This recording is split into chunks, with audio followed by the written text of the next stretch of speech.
The Door Through Space by Marion Zimmer Bradley. Author's note. I've always wanted to write, but not until I discovered the old pulp science fantasy magazines at the age of 16 did this general desire become a specific urge to write science fantasy adventures.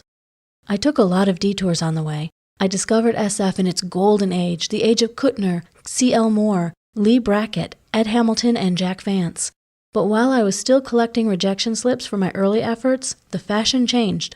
Adventures on faraway worlds and strange dimensions went out of fashion, and the new look in science fiction, emphasis on the science, came in. So my first stories were straight science fiction, and I'm not trying to put down that kind of story. It has its place. By and large, the kind of science fiction which makes tomorrow's headlines as near as this morning's coffee has enlarged popular awareness of the modern, miraculous world of science we live in. It has helped generations of young people feel at ease with a rapidly changing world. But fashions change, old loves return, and now that Sputniks clutter up the sky with new and unfamiliar moons, the readers of science fiction are willing to wait for tomorrow to read tomorrow's headlines. Once again, I think, there is a place, a wish, a need and hunger for the wonder and color of the world way out, the world beyond the stars, the world we won't live to see. That is why I wrote The Door Through Space. Marion Zimmer Bradley. End of author's note. Chapter 1. Beyond the spaceport gates, the men of the Kharsa were hunting down a thief. I heard the shrill cries, the pad-padding of feet in strides just a little too long and loping to be human, raising echoes all down the dark, dusty streets leading up to the main square. But the square itself lay empty in the crimson noon of Wolf. Overhead, the dim red amber of Phi Coronis, Wolf's old and dying sun, gave out a pale and heatless light. The pair of Space Force guards at the gates, wearing the black leathers of the Terran Empire, shockers holstered at their belts, were drowsing under the arched gateway where the star and rocket emblem proclaimed the domain of Terra. One of them, a snub-nosed youngster only a few weeks out from Earth, cocked an inquisitive ear at the cries and scuffling feet, then jerked his head at me. "Hey, Cargill, you can talk their lingo. What's going on out there?" I stepped out past the gateway to listen. There was still no one to be seen in the square. It lay white and windswept, a barricade of emptiness. To one side the spaceport and the skyscraper of the Terran headquarters, and at the other side the clutter of low buildings, the street shine, the little spaceport cafe smelling of coffee and Jocko, and the dark opening mouths of streets that rambled down into the Kharsa, the old town, the native quarter.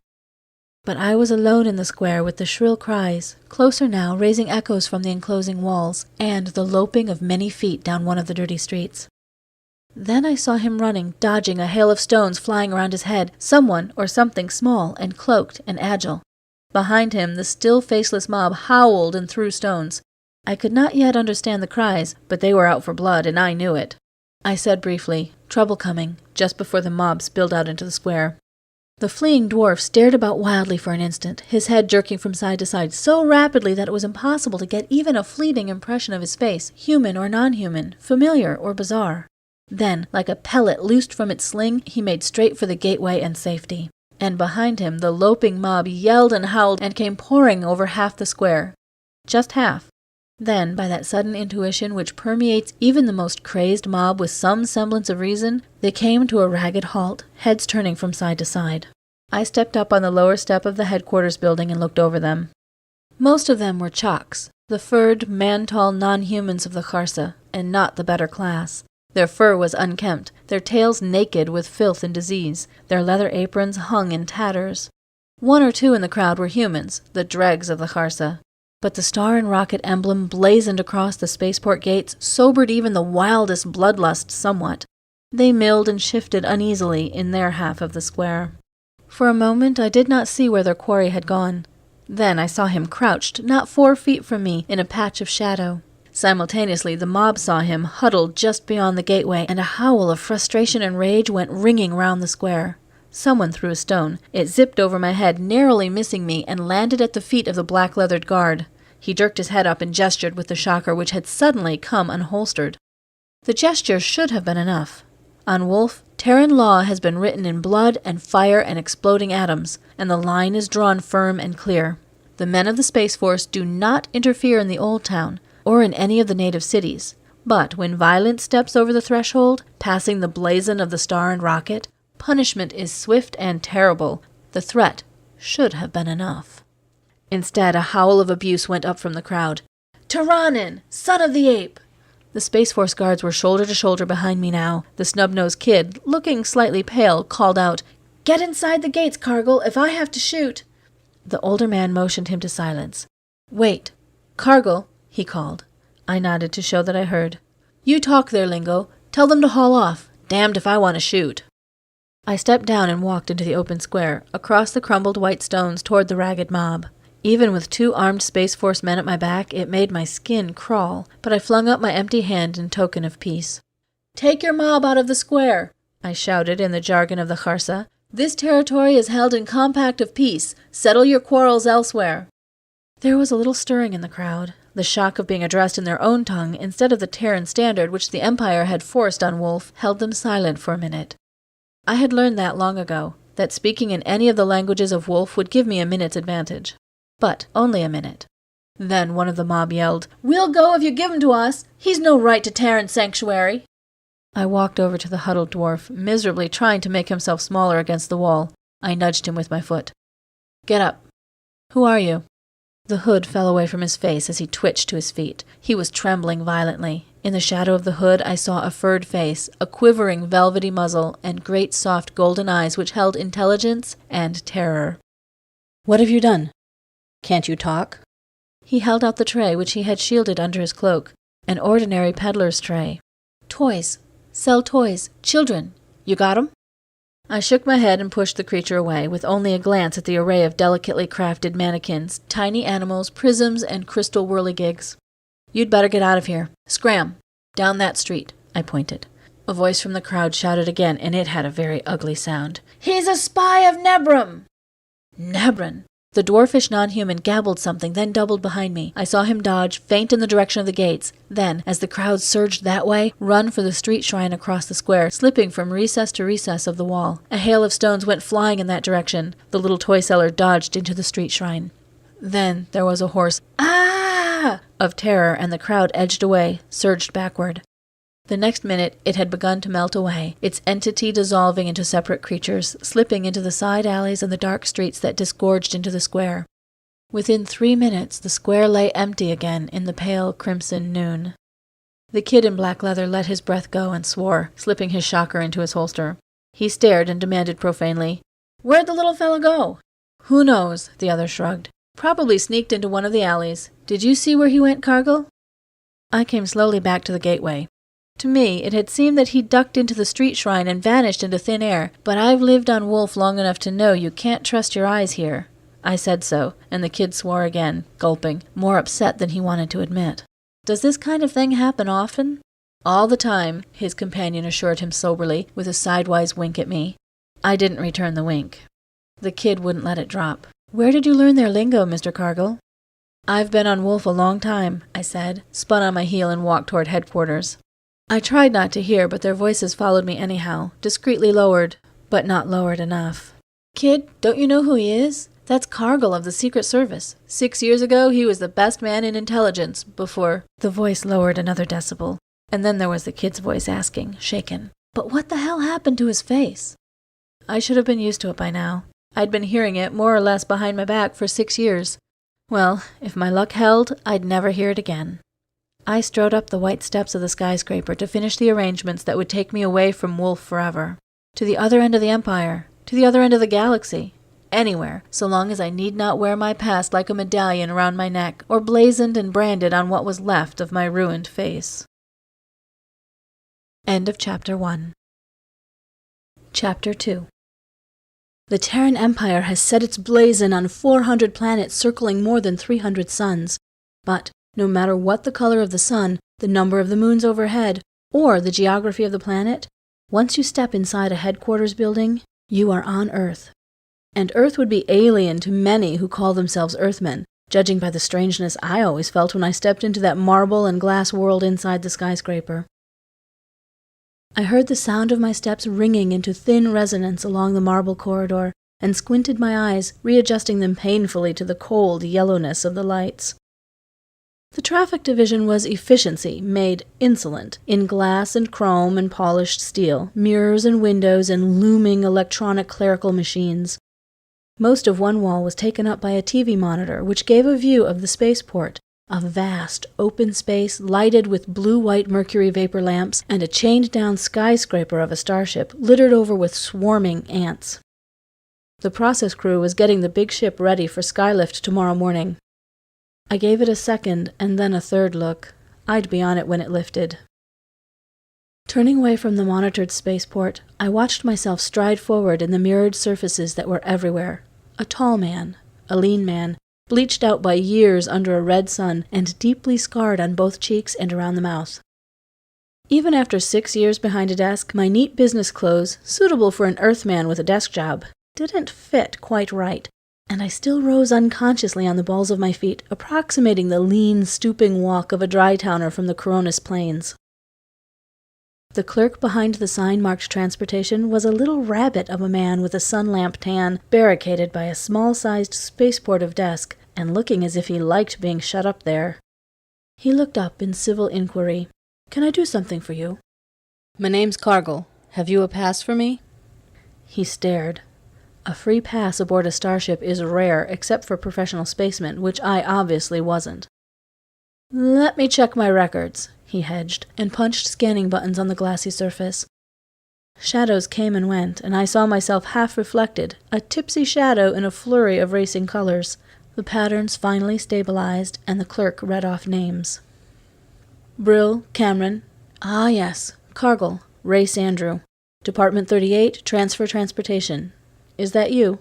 I admitted it, and he started punching more buttons when the sound of the name made connection in whatever desk clerks use for a brain. He stopped, with his hand halfway to the button. "Are you Race Cargill of the Secret Service, sir? The Race Cargill?" "It's right there," I said, gesturing wearily at the projected pattern under the glassy surface. "Why, everybody took it for granted. That is, I heard—" "You thought Cargill had been killed a long time ago because his name never turned up in news dispatches anymore?" I grinned sourly, seeing my image dissolve in blurring shadows, and feeling the long-healed scar on my mouth draw up to make the grin hideous. "I'm Cargill, all right. I've been up on floor 38 for 6 years, holding down a desk any clerk could handle. You, for instance." He gaped. He was a rabbit of a man who had never stepped out of the safe, familiar boundaries of the Terran trade city. "You mean you're the man who went to Charon in disguise and routed out the lists? The man who scouted the Black Ridge and Shane Sa? And you've been working at a desk upstairs all these years? It's hard to believe, sir." My mouth twitched. It had been hard for me to believe while I was doing it. "The pass?" "Right away, sir." He punched buttons, and a printed chip of plastic extruded from the slot on the desktop. "Your fingerprint, please?" He pressed my finger to the still soft surface of the plastic, indelibly recording the print, waited for a moment for it to harden, then laid the chip in the slot of a pneumatic tube. I heard it whoosh away. "They'll check your fingerprint against that when you board the ship. Skylift isn't till dawn, but you can go aboard as soon as the process crew finishes with her." He glanced at the monitor screen, where the swarming crew were still doing inexplicable things to the immobile spacecraft. "It will be another hour or two. Where are you going, Mr. Cargill?" "Some planet in the Hyades cluster. Vainwall, I think, something like that." "What's it like there?" How should I know? I'd never been there either. I only knew that Vainwall had a red sun, and the Terran legate could use a trained intelligence officer, and not pin him down to a desk. There was respect, and even envy in the little man's voice. "Could I buy you a drink before you go aboard, Mr. Cargill?" "Thanks, but I have a few loose ends to tie up." I didn't, but I was damned if I'd spend my last hour on Wolf under the eyes of a desk-bound rabbit who preferred his adventure safely second-hand. But after I'd left the office in the building, I almost wished I had taken him up on it. It would be at least an hour before I could board the starship, with nothing to do but hash over old memories better forgotten. The sun was lower now. Phi Coronis is a dim star, a dying star, and once past the crimson zenith of noon, its light slants into a long, pale reddish twilight. 4 of Wolf's 5 moons were clustered in a pale bouquet overhead, mingling thin violet moonlight into the crimson dusk. The shadows were blue and purple in the empty square as I walked across the stones and stood looking down one of the side streets. A few steps, and I was in an untidy slum which might have been on another world from the neat, bright trade city which lay west of the spaceport. The Kharsa was alive and reeking with the sounds and smells of human and half-human life. A naked child, diminutive and golden-furred, darted between two of the chinked pebble houses and disappeared, spilling fragile laughter like breaking glass. A little beast, half snake and half cat, crawled across a roof, spread leathery wings and flapped to the ground. The sour, pungent reek of incense from the open street shrine made my nostrils twitch, and a hulked form inside, not human, cast me a surly green glare as I passed. I turned, retracing my steps. There was no danger, of course, so close to the trade city. Even on such planets as Wolf, Terra's laws are respected within earshot of their gates. But there had been rioting here and in Charon during the last month. After the display of mob violence this afternoon, a lone Terran, unarmed, might turn up as a solitary corpse flung on the steps of the HQ building. There had been a time when I had walked alone from Shainsa to the polar colony. I had known how to melt into this kind of night, shabby and inconspicuous, a worn shirt cloak hunched around my shoulders, weaponless except for the razor-sharp skein in the clasp of the cloak, walking on the balls of my feet like a dry-towner, not looking or sounding or smelling like an earthman. That rabbit in the traffic office had stirred up things I'd be wiser to forget. It had been 6 years. 6 years of slow death behind a desk, since the day when Raquel Sensar had left me a marked man, death warrant written on my scarred face anywhere outside the narrow confines of the Terran law on Wolf. Raquel Sensar, my fists clenched with the old impotent hate. If I could get my hands on him. It had been Raquel who first led me through the byways of the Kharsa, teaching me the jargon of a dozen tribes, the chirping call of the Yamen, the way of the catman of the rainforests, the argot of the thieves' market, the walk and step of the dry-towners from Shainsa and Daelon and Ardkaran, the patched cities of dusty, salt stone which spread out on the bottoms of Wolf's vanished oceans. Raquel was from Shainsa, human, tall as an earthman, weathered by salt and sun, and he had worked for Terran intelligence since we were boys. We had traveled all over our world together, and found it good. And then, for some reason I had never known, it had come to an end. Even now I was not wholly sure why he had erupted that day into violence and a final explosion. Then he had disappeared, leaving me a marked man, and a lonely one. Julie had gone with him. I strode the streets of the slum unseeing, my thoughts running a familiar channel. Julie, my kid sister, clinging around Raquel's neck, her gray eyes hating me. I had never seen her again. That had been 6 years ago. One more adventure had shown me that my usefulness to the Secret Service was over. Raquel had vanished, but he had left me a legacy. My name written in the sure scrolls of death anywhere outside the safe boundaries of Terran law. A marked man, I had gone back to slow stagnation behind a desk. I stood it as long as I could. When it finally got too bad, Magnuson had been sympathetic. He was the chief of Terran intelligence on Wolf, and I was next in line for his job. But he understood when I quit. He'd arranged the transfer and the pass, and I was leaving tonight.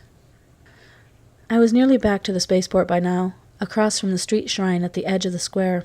It was here that little toy seller had vanished. But it was exactly like 100,000 other street shrines on Wolf. A smudge of incense reeking and stinking before the squatting image of Nebron, the toad god whose face and symbol were everywhere on Wolf. I stared for a moment at the ugly idol, then slowly moved away. The lighted curtains of the spaceport cafe attracted my attention, and I went inside. A few spaceport personnel in storm gear were drinking coffee at the counter, a pair of furred chaks lounging beneath the mirrors at the far end, and a trio of dry-towners, rangy, weathered men in crimson and blue shirt cloaks, were standing at a wall shelf, eating Terran food with aloof dignity. In my business clothes, I felt more conspicuous than the chaks. What place had a civilian here between the uniforms of the spacemen and the colorful brilliance of the dry-towners? A snub-nosed girl with alabaster hair came to take my order. I asked for Jocko and bunlets and carried the food to a wall shelf near the dry-towners. Their dialect fell soft and familiar on my ears. One of them, without altering the expression on his face or the easy tone of his voice, began to make elaborate comments on my entrance, my appearance, my ancestry, and probably personal habits, all defined in the colorfully obscene dialect of Shainsa. That had happened before. The Wolfen sense of humor is only half human. The finest joke is to criticize and insult a stranger, preferably an Earthman, to his very face in an unknown language, perfectly deadpan. In my civilian clothes, I was obviously fair game. A look or a gesture of resentment would have lost face and dignity, what the Dry-towners called their kihar, permanently. I leaned over and remarked in their own dialect that I would, at some future and unspecified time, appreciate the opportunity to return their compliments. By rights, they should have laughed, made some barbed remark about my command of language, and crossed their hands in a symbol of jest decently reversed on themselves. Then we would have bought each other a drink, and that would be that. But it didn't happen that way, not this time. The tallest of the three whirled, upsetting his drink in the process. I heard its thin shatter through the squeal of the alabaster-haired girl as the chair crashed over. They faced me 3 abreast, and one of them fumbled in the clasp of his shirt-cloak. I edged backward, my own hand racing up for a skein I hadn't carried in 6 years, and fronted them squarely, hoping I could face down the prospect of a roughhouse. They wouldn't kill me this close to the HQ, but at least I was in for an unpleasant mauling. I couldn't handle 3 men, and if nerves were this taut in the Kharsa, I might get knifed. Quite by accident, of course. The Chocks moaned and gibbered, the Dry-towners glared at me, and I tensed for the moment when their steady stare would explode into violence.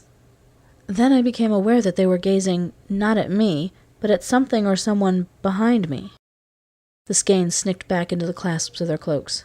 Then they broke rank, turned, and ran. They ran, blundering into stools, leaving havoc of upset benches and broken crockery in their wake.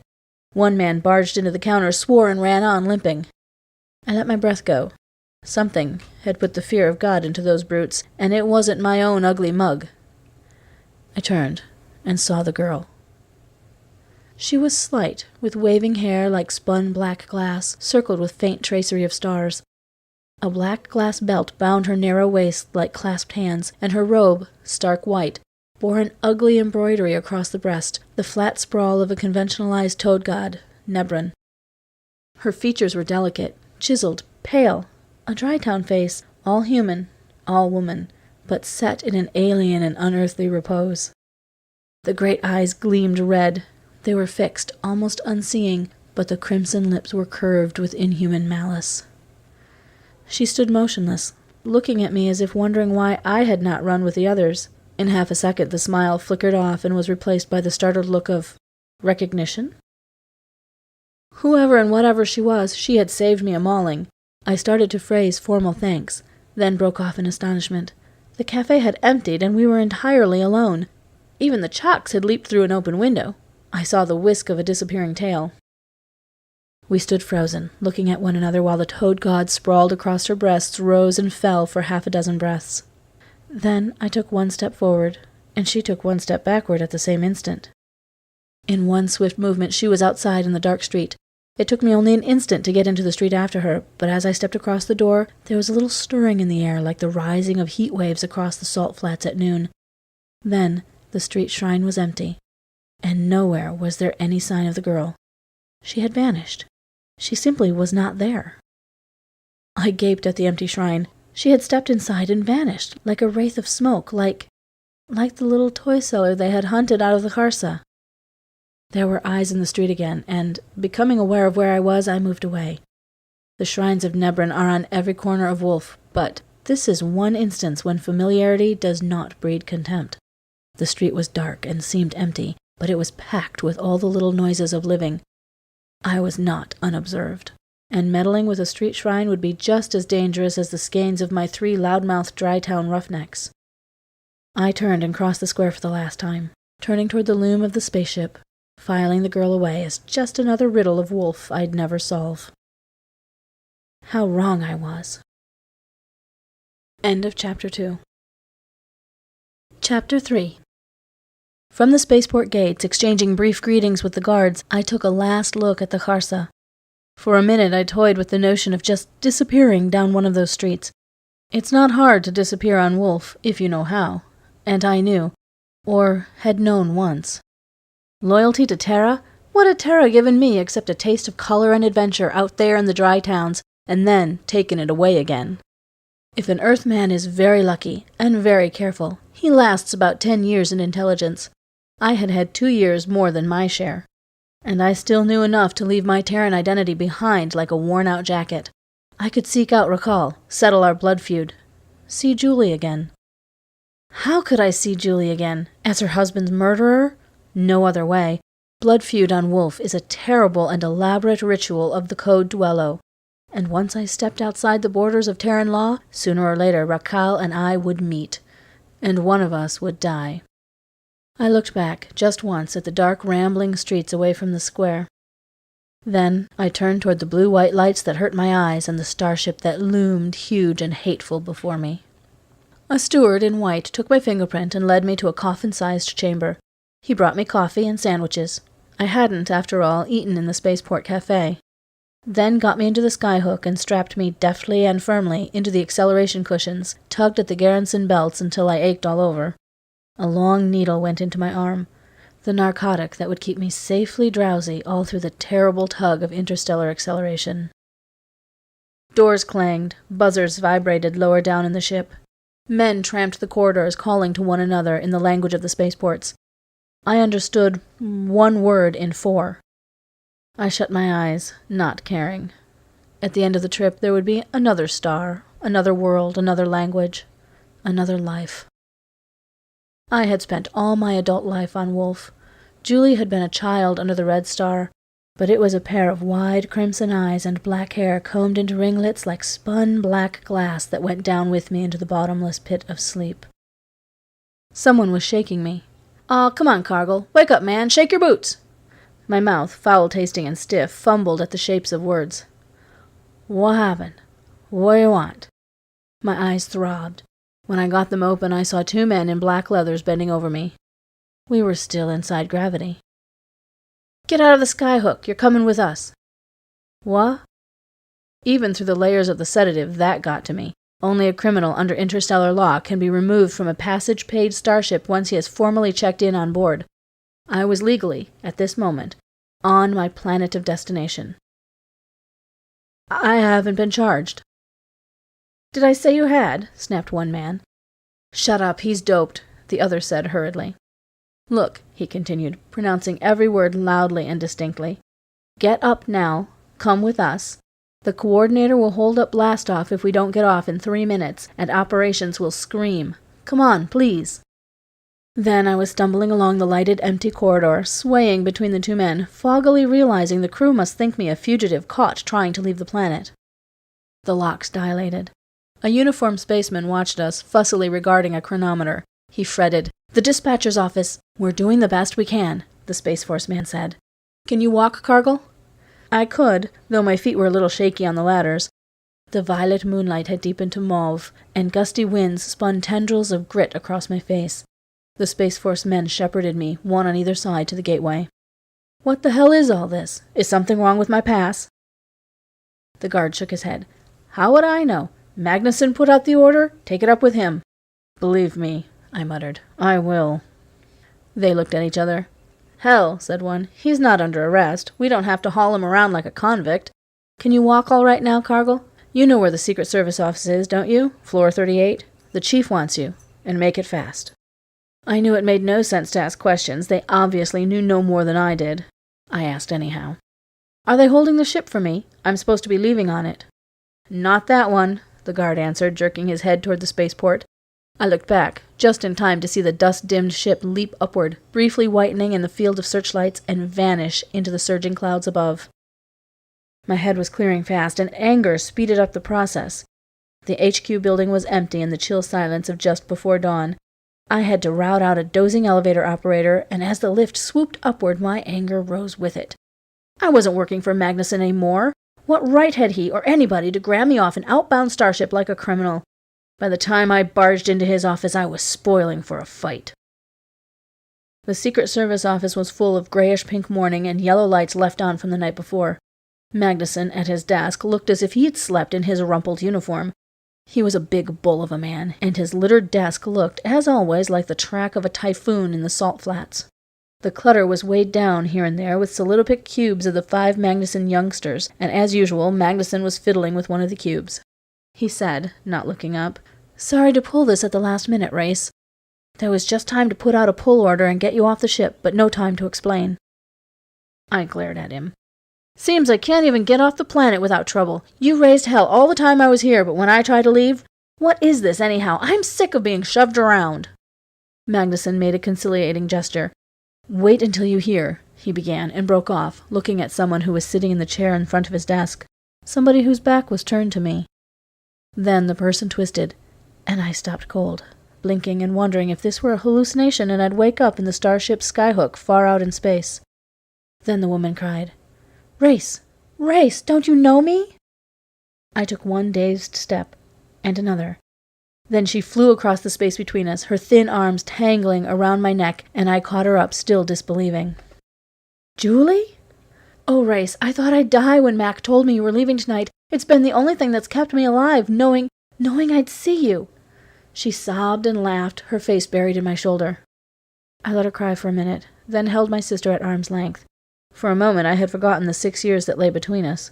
Now I saw them, all of them, printed plain on her face. Julie had been a pretty girl. 6 years had fined her face into beauty, but there was tension in the set of her shoulders, and her gray eyes had looked on horrors. She looked tiny and thin, and unbearably frail under the scanty folds of her fur robe, a Dry-Town woman's robe. Her wrists were manacled, the jeweled, tight bracelets fastened together by the links of a long, fine chain of silvered gilt that clashed a little, thinly, as her hands fell to her sides. What's wrong, Julie? Where's Rakal? She shivered, and now I could see that she was in a state of shock. Gone. He's gone. That's all I know, and, oh, Race, he took Rindy with him! From the tone of her voice I had thought she was sobbing. Now I realized that her eyes were dry. She was long past tears. Gently I unclasped her clenched fingers and put her back in the chair. She sat like a doll, her hands falling to her sides with a thin clash of chains. When I picked them up and laid them in her lap, she let them lie there motionless. I stood over her and demanded, Who's Rindy? She didn't move. Our daughter, Race, our little girl. Magnuson broke in, his voice harsh. Well, Cargill, should I have let you leave? Don't be a damn fool. I was afraid you'd tell the poor kid she had to live with her own mistakes, growled Magnuson. You're capable of it. For the first time, Julie showed a sign of animation. I was afraid to come to you, Mac. You never wanted me to marry Rakal either. Water under the bridge, Magnuson grunted. And I've got lads of my own, Miss Cargill, Mrs. He stopped in distress, vaguely remembering that in the Dry Towns an improper form of address can be a deadly insult. But she guessed his predicament. You used to call me Julie, Mac. It will do now. You've changed, he said quietly. Julie, then. Tell Race what you told me. All of it. She turned to me. I shouldn't have come for myself. I knew that. Julie was proud, and she had always had the courage to live with her own mistakes.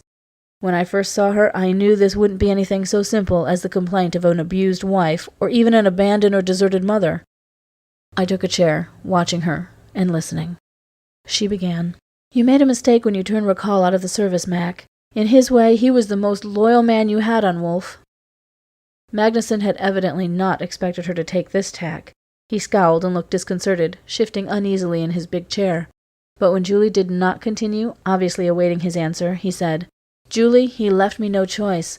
I never knew how his mind worked. That final deal he engineered, have you any idea how much that cost the service? And have you taken a good look at your brother's face, Julie girl?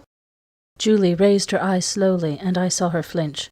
I knew how she felt. For 3 years I had kept my mirror covered, growing an untidy straggle of beard because it hid the scars and saved me the ordeal of facing myself to shave. Julie whispered, Rakal's is just as bad. Worse. That's some satisfaction, I said, and Mac stared at us, baffled. Even now I don't know what it was all about. And you never will, I said for the 100th time.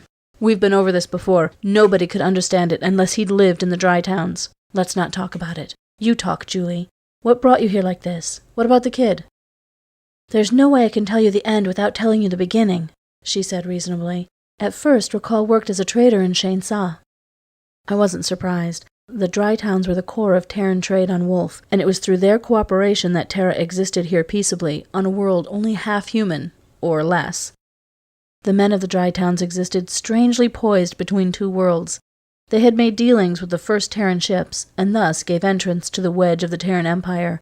And yet they stood proud and apart. They alone had never yielded to the tyrannizing which overtakes all Empire planets sooner or later. There were no trade cities in the Dry Towns. and Earthmen who went there unprotected faced 1,000 deaths, each one worse than the last. There were those who said that the men of Shainsaw and Daelan and Edkarin had sold the rest of Wolf to the Terrans to keep the Terrans from their own door. Even Rakal, who had worked with Terra since boyhood, had finally come to a point of decision and gone his own way, and it was not Terra's way. That was what Julie was saying now. He didn't like what Terra was doing on Wolf. I'm not so sure I like it myself. Magnuson interrupted her again. Do you know what Wolf was like when we came here? Have you seen the slave colony, the idiot's village? Your own brother went to Shainsaw and routed out the Liss. And Rakal helped him, Julie reminded him. Even after he left you, he tried to keep out of things. He could have told them a good deal that would hurt you after 10 years in intelligence, you know. I knew. It was, although I wasn't going to tell Julie this, one reason why, at the end, during that terrible explosion of violence which no normal Terran mind could comprehend, I had done my best to kill him. We had both known that after this, the planet would not hold the two of us. We could both go on living only by dividing it unevenly. I had been given the slow death of the Terran zone, and he had all the rest. But he never told them anything. I tell you, he was one of the most loyal— Mac grunted. Yeah, he's an angel. Go ahead. She didn't, not immediately. Instead, she asked what sounded like an irrelevant question. Is it true what he told me, that the Empire has a standing offer of a reward for a working model of a matter transmitter? That offer's been standing for 300 years, Terran reckoning. 1 million credits cash. Don't tell me he was figuring to invent one. I don't think so, but I think he heard rumors about one. He said with that kind of money he could bargain the Terrans right out of Shainsaw. That was where it started. He began coming and going at odd times, but he never said any more about it. He wouldn't talk to me at all. When was all this? About 4 months ago. In other words, just about the time of the riots in Charon. She nodded. Yes, he was away in Charon when the ghost wind blew, and he came back with knife cuts in his thigh. I asked if he had been mixed up in the anti-Terran rioting, but he wouldn't tell me. Race, I don't know anything about politics. I don't really care. But just about that time, the great house in Shainsaw changed hands. I'm sure Rakal had something to do with that. And then— Julie twisted her chained hands together in her lap. He tried to mix Rindy up in it. It was crazy, awful. He brought her some sort of non-human toy from one of the lowland towns, Charon, I think. It was a weird thing, scared me. But he'd sit Rindy down in the sunlight and have her look into it, and Rindy would gabble all sorts of nonsense about little men and birds and a toy maker. The chains about Julie's wrists clashed as she twisted her hands together. I stared somberly at the fetters. The chain, which was long, did not really hamper her movements much. Such chains were symbolic ornaments, and most dry town women went all their lives with fettered hands, but even after the years I'd spent in the dry towns, the sight still brought an uneasiness to my throat, a vague discomfort. We had a terrible fight over that, Julie went on. I was afraid of what it was doing to Rindy. I threw it out, and Rindy woke up and screamed. Julie checked herself and caught at vanishing self-control. But you don't want to hear about that. It was then I threatened to leave him and take Rindy. The next day— Suddenly the hysteria Julie had been forcing back broke free, and she rocked back and forth in her chair, shaken and strangled with sobs. He took Rindy! Oh, Race, he's crazy! Crazy! I think he hates Rindy. Race, he smashed her toys! He took every toy the child had and broke them one by one, smashed them into powder! Every toy the child had! Julie, please, please, Magnuson pleaded, shaken. If we're dealing with a maniac— I don't dare think he'd harm her. He warned me not to come here or I'd never see her again. But if it meant war against Terra, I had to come. But Mac, please, don't do anything against him. Please, please. He's got my baby. He's got my little girl. Her voice failed and she buried her face in her hands. Mac picked up the solidopic cube of his 5-year-old son and turned it between his pudgy fingers, saying unhappily, Julie, we'll take every precaution. But can't you see? We've got to get him. If there's a question of a matter transmitter or anything like that in the hands of Terra's enemies— I could see that too. But Julie's agonized face came between me and the picture of disaster. I clenched my fist around the chair arm, not surprised to see the fragile plastic buckle, crack, and split under my grip. If it had been Rakal's neck. Mac, let me handle this. Julie, shall I find Rindy for you? A hope was born in her ravaged face, and died while I looked. Race, he'd kill you. Or have you killed? He'd try, I admitted. The moment Rakal knew I was outside the Terran zone, I'd walk with death. I had accepted the code during my years in Shainsaw, but now I was an Earthman and felt only contempt. Can't you see? Once he knows I'm at large, that very code of his will force him to abandon any intrigue, whatever you call it, conspiracy, and come after me first. That way we do two things. We get him out of hiding, and we get him out of the conspiracy, if there is one." I looked at the shaking Julie, and something snapped. I stooped and lifted her, not gently, my hands biting her shoulders. "And I won't kill him, do you hear? He may wish I had by the time I get through with him. I'll beat the living hell out of him. I'll cram my fists down his throat, but I'll settle it with him like an earthman. I won't kill him. Hear me, Julie? Because that's the worst thing I could do to him. Catch him and let him live afterward." Magnuson stepped toward me and pried my crushing hands off her arms. Julie rubbed the bruises mechanically, not knowing what she was doing. Mac said, "You can't do it, Cargill. You wouldn't get as far as Delon. You haven't been out of the zone in 6 years. Besides," his eyes rested full on my face, "I hate to say this, Race, but damn it, man, go and take a good look at yourself in a mirror. Do you think I'd have ever pulled you off the Secret Service otherwise? How in hell can you disguise yourself now?" "There are plenty of scarred men in the dry towns," I said. "Raquel will remember my scars, but I don't think anyone else will look twice." Magnuson walked to the window. His huge form bulked against the light, perceptibly darkening the office. He looked over the faraway panorama, the neat, bright trade city below, and the vast wilderness lying outside. I could almost hear the wheels grinding in his head. Finally, he swung around. "Race, I've heard these rumors before, but you're the only man I could have sent to track them down, and I wouldn't send you out in cold blood to be killed. I won't now. Space Force will pick him up." I heard the harsh inward gasp of Julie's breath and said, "Damn it, no. The first move you make—" I couldn't finish. Rindy was in his hands, and I knew Raquel. He hadn't been given to making idle threats. We all three knew what Raquel might do at the first hint of the long arm of Terran law reaching out for him. I said, "For God's sakes, let's keep Space Force out of it. Let it look like a personal matter between Raquel and me, and let us settle it on those terms. Remember, he's got the kid." Magnuson sighed. Again, he picked up one of the cubes and stared into the clear plastic, where the three-dimensional image of a 9-year-old girl looked out at him, smiling and innocent. His face was transparent as the plastic cube. "Mac acts tough, but he has 5 kids, and he is as soft as a dish of pudding where a kid is concerned." "I know. Another thing, too. If we send out Space Force, after all the riots, how many Terrans are on this planet? A few thousand? No more.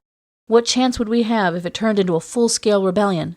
None at all, unless we wanted to order a massacre. Sure, we have bombs and disc guns and all that. But would you dare use them? And where would we be after that? We're here to keep the pot from boiling over, to keep out of planetary incidents, not push them along to a point where a bluff won't work. That's why we've got to pick up Raquel before he gets out of hand." I said, "Give me a month. Then you can move in if you have to. Raquel can't do much against Terra in that time, and I might be able to keep Rindy out of it." Magnuson stared at me hard-eyed. "If you do this against my advice, I won't be able to step in and pull you out of a jam later on, you know. And God help you if you start up the machines and can't stop them." I knew that. A month wasn't much.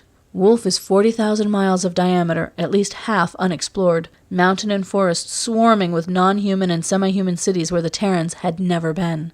Finding Raquel, or any one man, would be like picking out one star in the Andromeda Nebula. Not impossible. Not quite impossible. Mac's eyes wandered again to his child's face, deep in the transparent cube. He turned it in his hands. "Okay, Cargill," he said slowly. "So we're all crazy. I'll be crazy too. Try it your way." End of Chapter 3. Chapter 4. By sunset I was ready to leave. I hadn't had any loose ends to tie up in the trade city since I'd already disposed of most of my gear before boarding the ship. I'd never been in better circumstances to take off for parts unknown. Mac, still disapproving, had opened the files to me, and I'd spent most of the day in the back rooms of Floor 38 searching intelligence files to refresh my memory, scanning the pages of my own old reports sent years ago from Shainsaw and Daelan. He had sent out one of the non-humans who worked for us to buy or acquire somewhere in the old town a dry towner's outfit and the other things I would wear and carry. I would have liked to go myself. I felt that I needed the practice. I was only now beginning to realize how much I might have forgotten in the years behind a desk. But, until I was ready to make my presence known, no one must know that Race Cargill had not left Wolf on the starship. Above all, I must not be seen in the Kharsa until I went there in the dry town disguise which had become, years ago, a deep second nature, almost an alternate personality. About sunset I walked through the clean little streets of the Terran trade city toward the Magnuson home where Julie was waiting for me. Most of the men who go into civil service of the Empire come from Earth, or from the close-in planets of Proxima and Alpha Centaurus. They go out unmarried, and they stay that way, or marry women native to the planets where they are sent. But Joanna Magnuson was one of the rare Earth women who had come out with her husband 20 years ago. There are two kinds of Earth women like that. They make their quarterings a little bit of home or a little bit of hell. Joanna had made their house look like a transported corner of Earth. I never knew quite what to think of the Magnuson household. It seemed to me almost madness to live under a red sun, yet come inside to yellow light, to live on a world with the wild beauty of Wolf, and yet live as they might have lived on their home planet. Or maybe I was the one who was out of step. I had done the reprehensible thing they call going native. Possibly I had done just that, and in absorbing myself into the new world, had lost the ability to fit into the old. Joanna, a chubby, comfortable woman in her 40s, opened the door and gave me her hand. "Come in, Race. Julie's expecting you." "It's good of you." I broke off, unable to express my gratitude.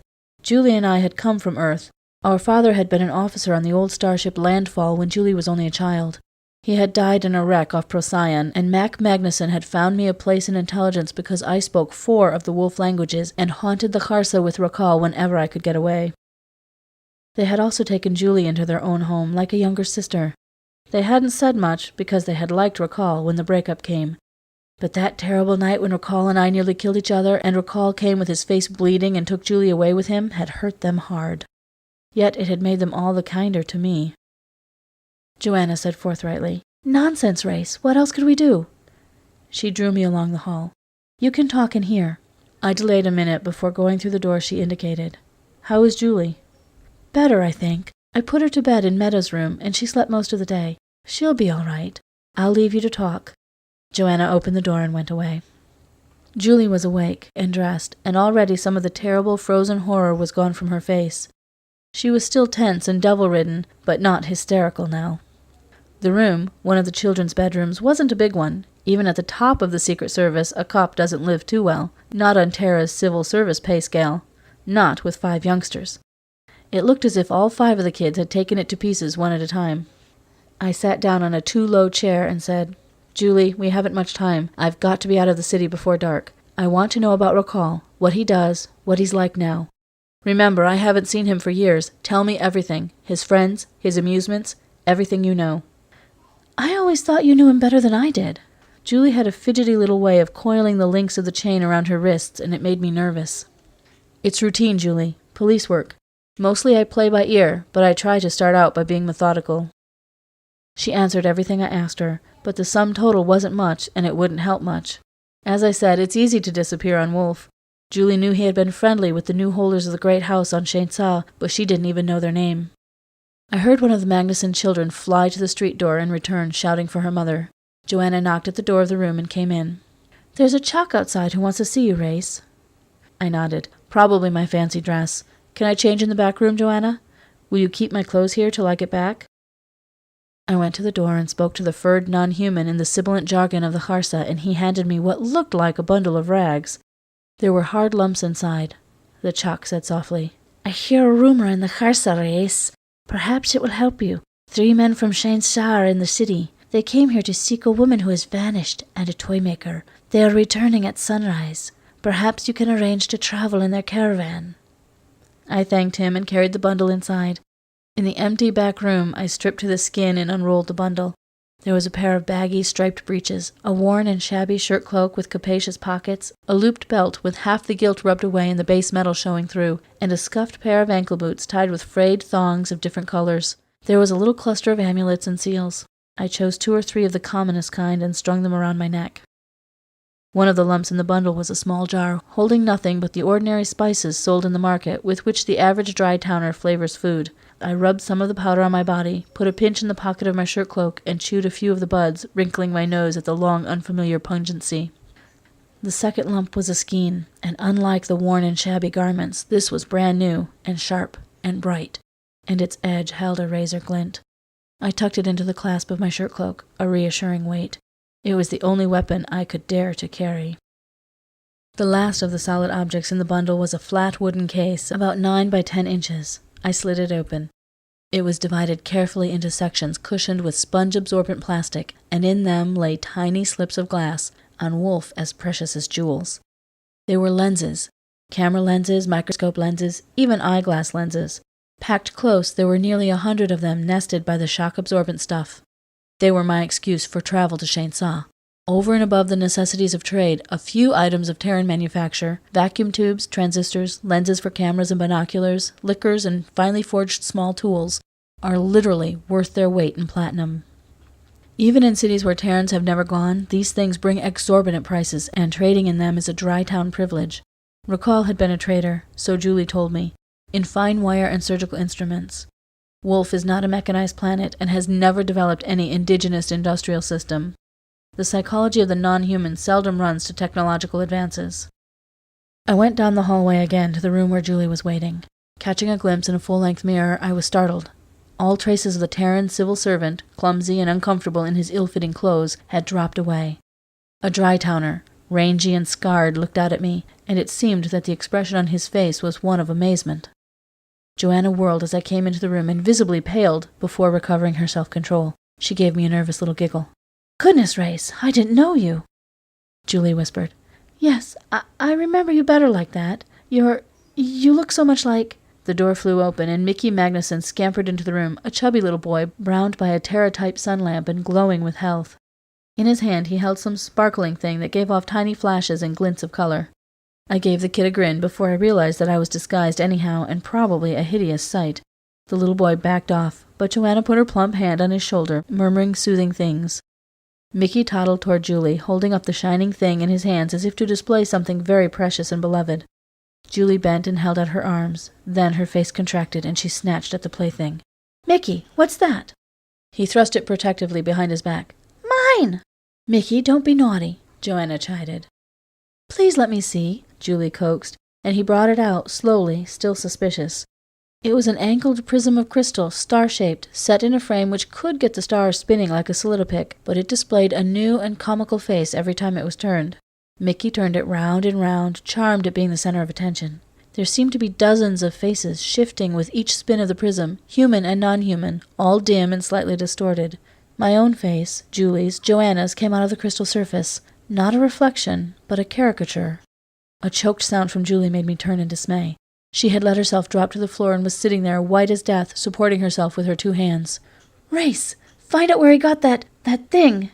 I bent and shook her. "What's the matter with you?" I demanded.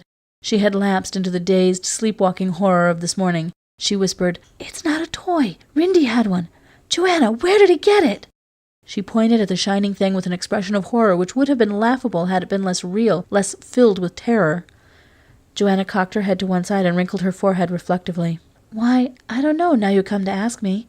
I thought maybe one of the Chalks had given it to Mickey, bought it in the bazaar maybe. He loves it. Do get up off the floor, Julie."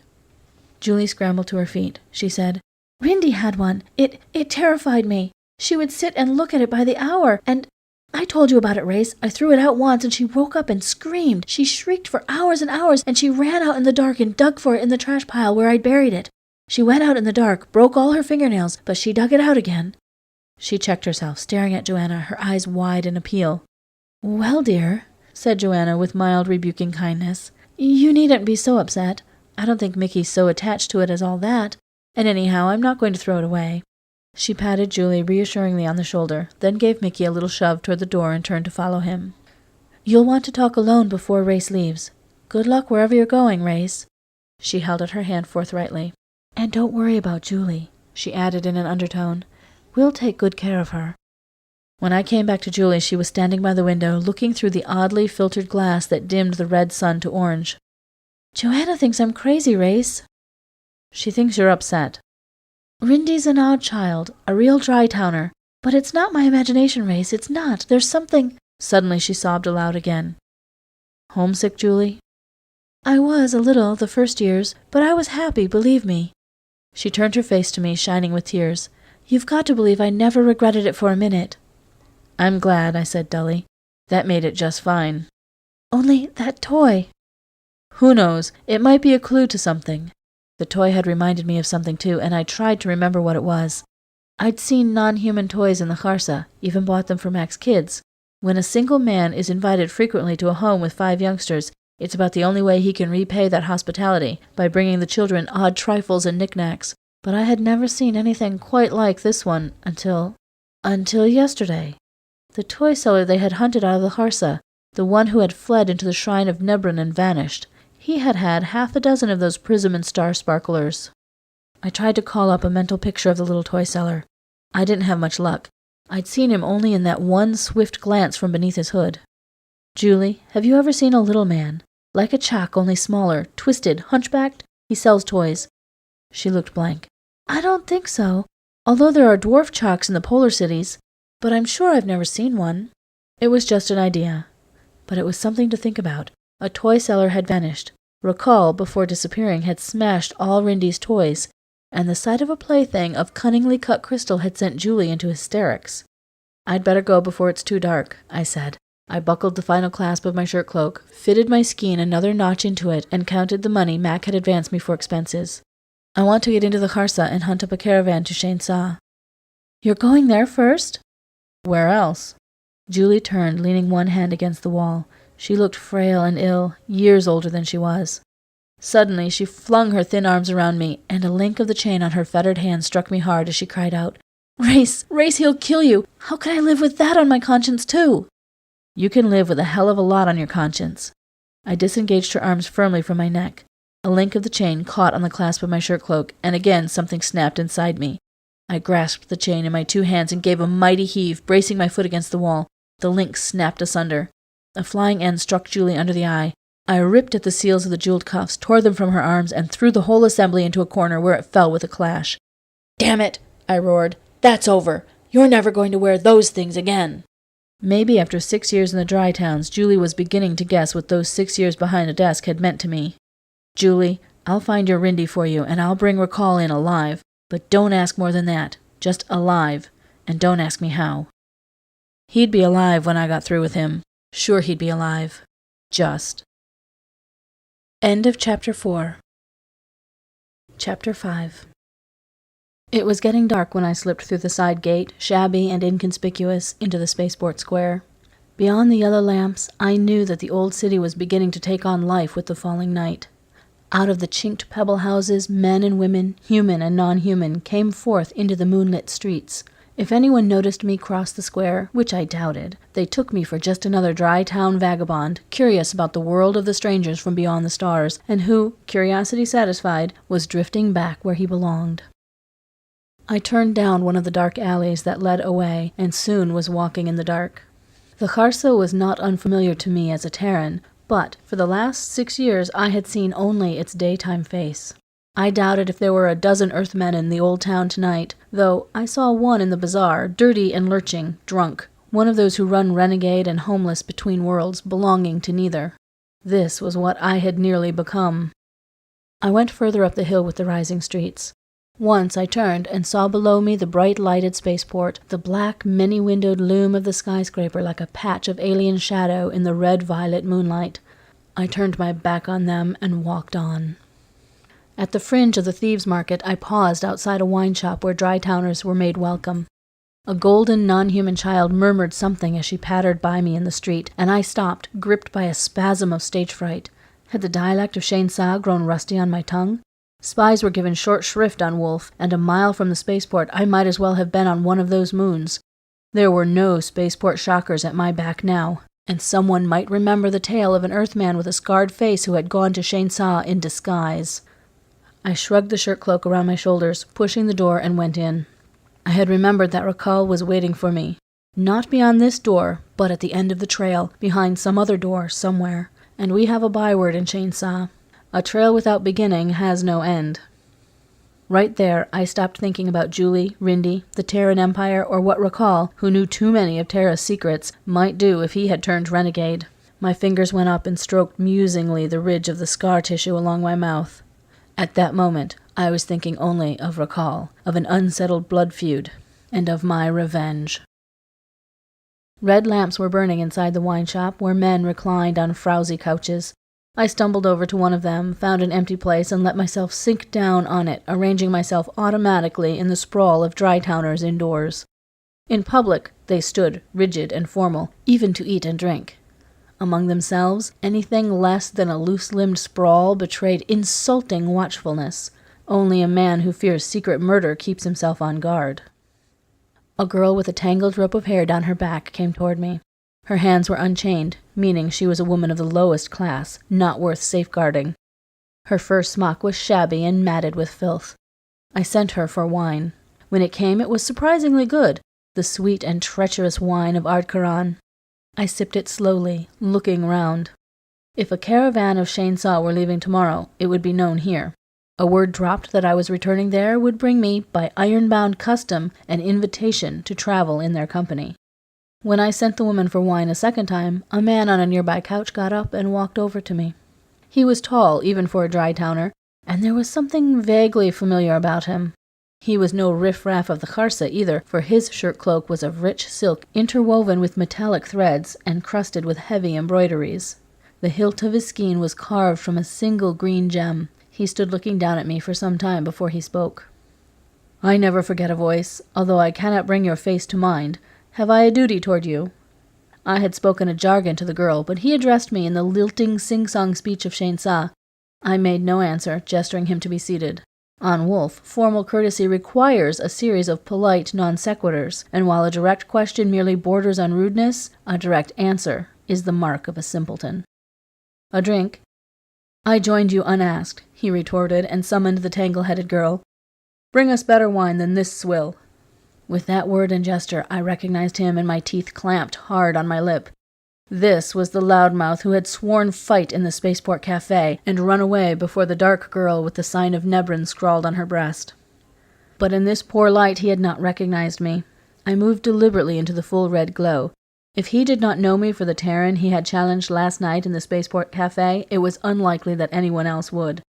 He stared at me for some minutes, but in the end he only shrugged and poured wine from the bottle he had ordered.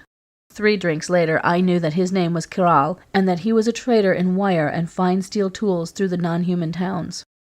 And I had given him the name I had chosen, Raskar. He asked, "Are you thinking of returning to Shainsa?"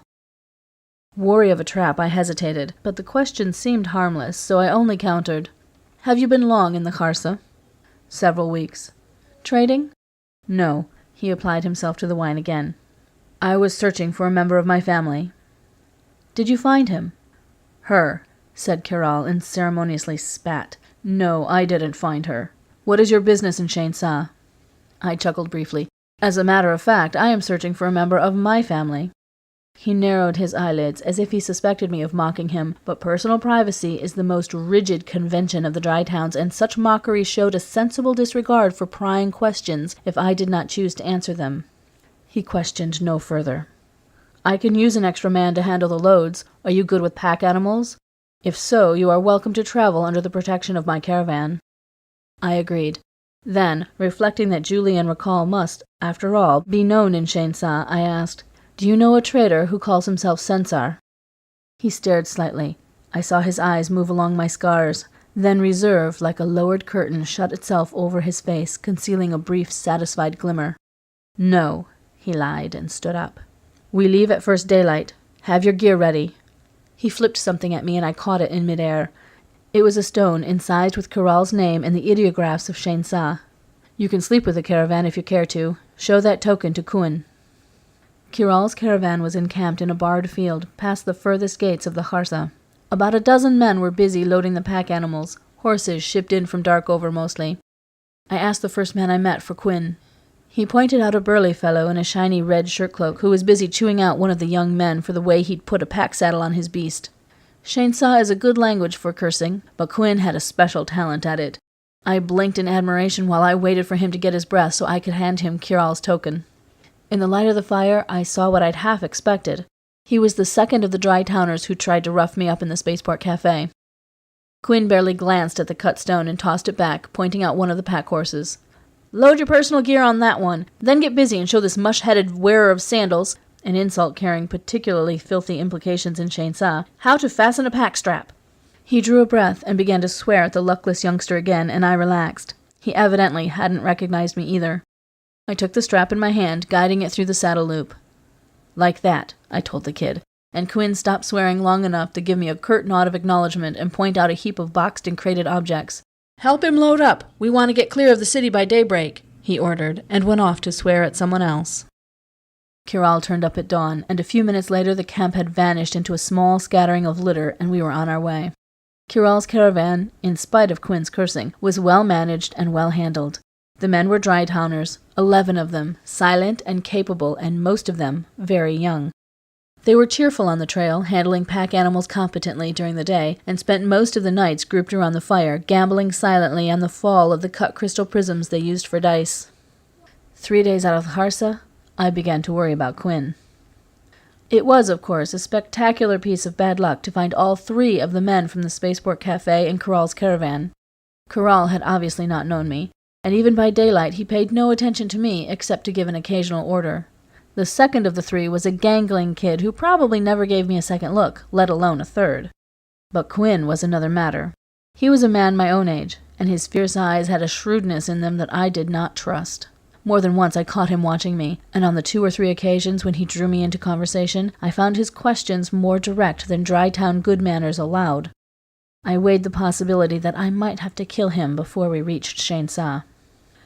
We crossed the foothills and began to climb upward toward the mountains. The first few days I found myself short of breath as we worked upward into thinner air. Then my acclimatization returned, and I began to fall into the pattern of the days and nights on the trail. The trade city was still a beacon in the night, but its glow on the horizon grew dimmer with each day's march. We climbed higher, along dangerous trails where men had to dismount and let the pack animals pick their way foot by foot. Here, in these altitudes, the sun at noonday blazed redder and brighter, and the dry towners, who came from the parched lands and the sea bottoms, were burned and blistered by the fierce light. I had grown up under the blazing sun of Terra, and a red sun like wolf, even at its hottest, caused me no discomfort. This alone would have made me suspect. Once again I found Quinn's fierce eyes watching me. As we crossed the passes and began to descend the long trail through the thick forests, we got into non-human country. Racing against the ghost wind, we skirted the country around Charon and the woods inhabited by the terrible Yamen, bird-like creatures who turn cannibal when the ghost wind blows. Later, the trail wound through thicker forests of indigo trees and grayish-purple brushwood, and at night we heard the howls of the catmen of these latitudes. At night we set guards about the caravan, and the dark spaces and shadows were filled with noises and queer smells and rustlings. Nevertheless, the day's marches and the night watches passed without event until the night I shared guard with Quinn.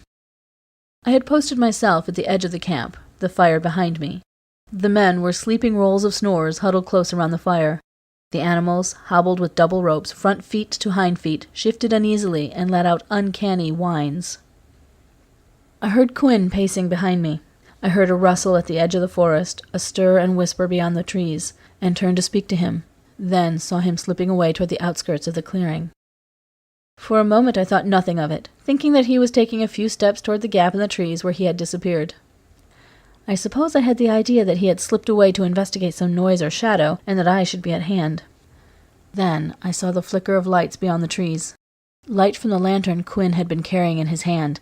He was signaling. I slipped the safety clasp from the hilt of my skean and went after him. In the dimming glow of the fire I fancied I saw luminous eyes watching me, and the skin on my back crawled. I crept up behind him and leaped. We went down in a tangle of flailing legs and arms, and in less than a second he had his skean out and I was gripping his wrist, trying desperately to force the blade away from my throat. I gasped, "Don't be a fool! 1 yell and the whole camp will be awake! Who are you signaling?" In the light of the fallen lantern, lips drawn back in a snarl, he looked almost inhuman. He strained at the knife for a moment, then dropped it. "Let me up," he said. I got up and kicked the fallen skein toward him. "Put that away. What in the hell were you doing? Trying to bring the catmen down on us?" For a moment he looked taken aback. Then his fierce face closed down again and he said wrathfully, "Can't a man walk away from the camp without being half strangled?" I glared at him, but realized I really had nothing to go by. He might have been answering a call of nature and the movement of the lantern accidental, and if someone had jumped me from behind, I might have pulled a knife on him myself, so I only said, "Don't do it again. We're all too jumpy." There were no other incidents that night, or the next. The night after, while I lay huddled in my shirt cloak and blanket by the fire, I saw Quinn slip out of his bedroll and steal away. A moment later there was a gleam in the darkness, but before I could summon the resolve to get up and face it out with him, he turned, looking cautiously at the snoring men, and crawled back into his blankets. While we were unpacking at the next camp, Catterall halted beside me.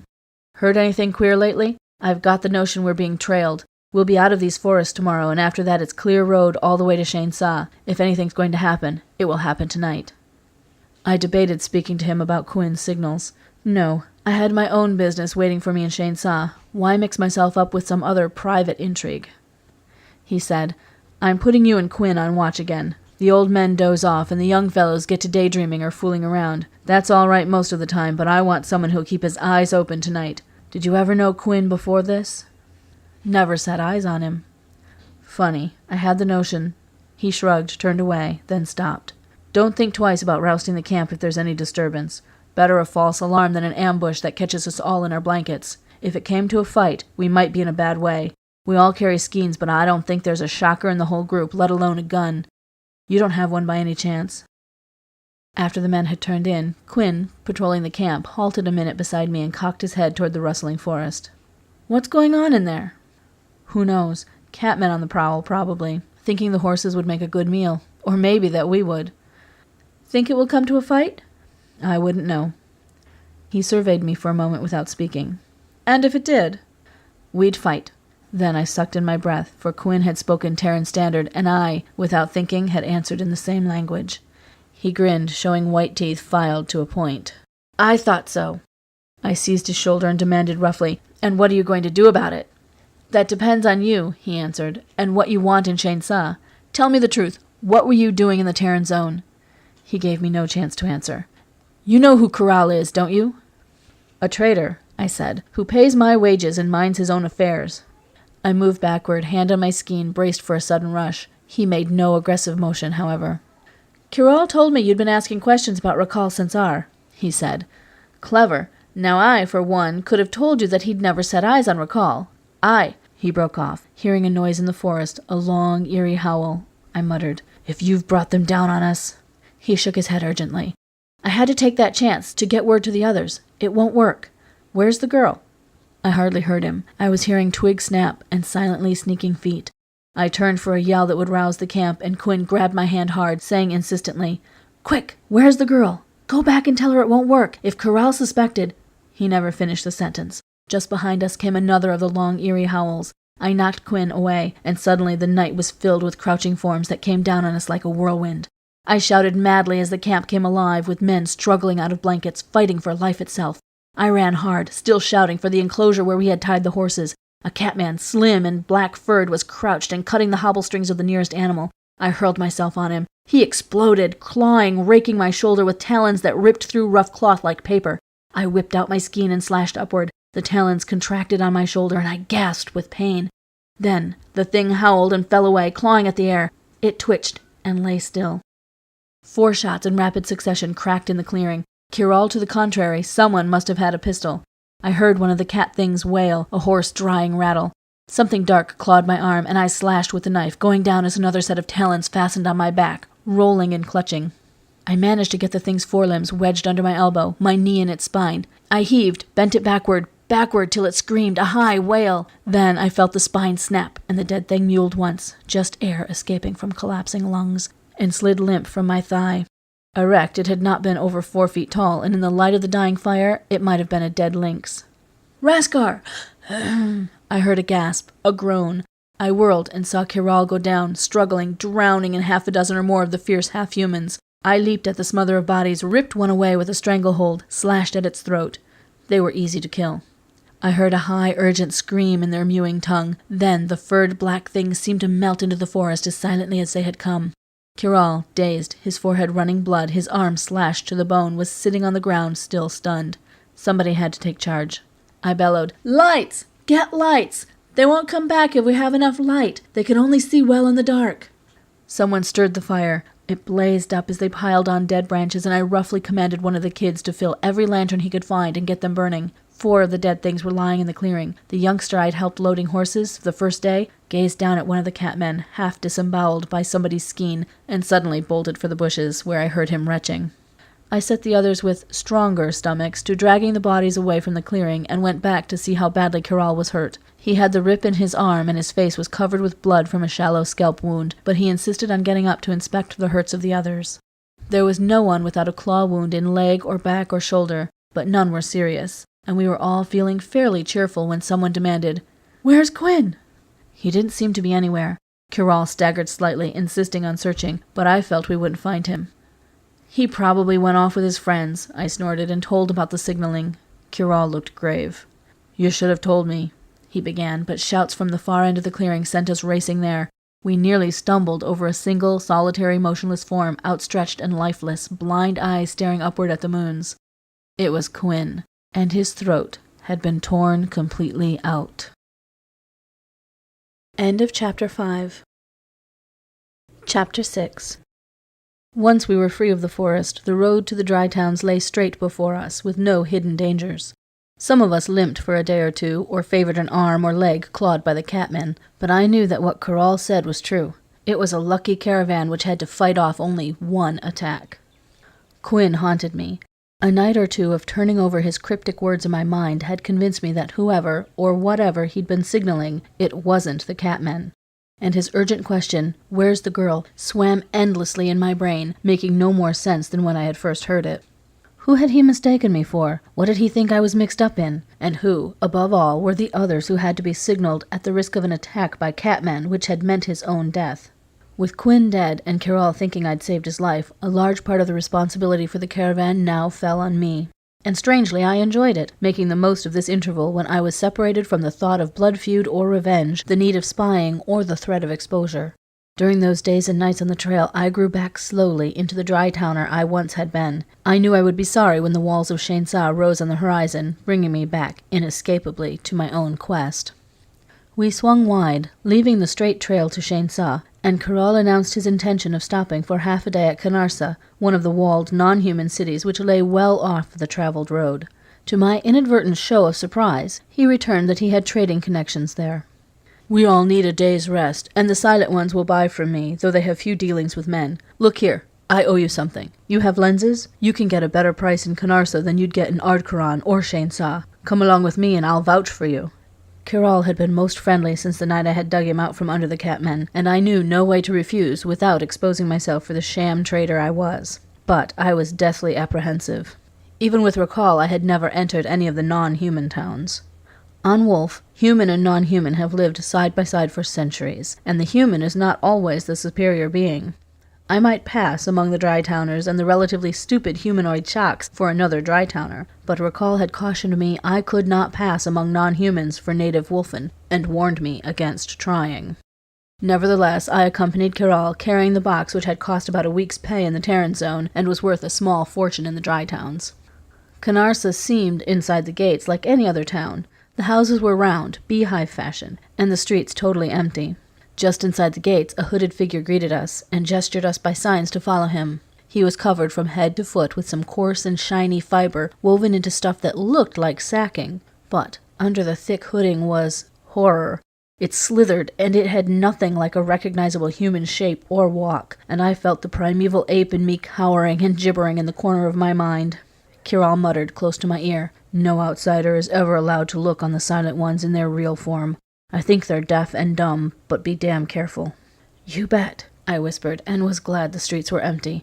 I walked along, trying not to look at the gliding motion of the shrouded thing up ahead. The trading was done in an open hut of reeds, which looked as if it had been built in a hurry, and was not square, round, hexagonal, or any other recognizable geometrical shape. It formed a pattern of its own, presumably, but my human eyes couldn't see it.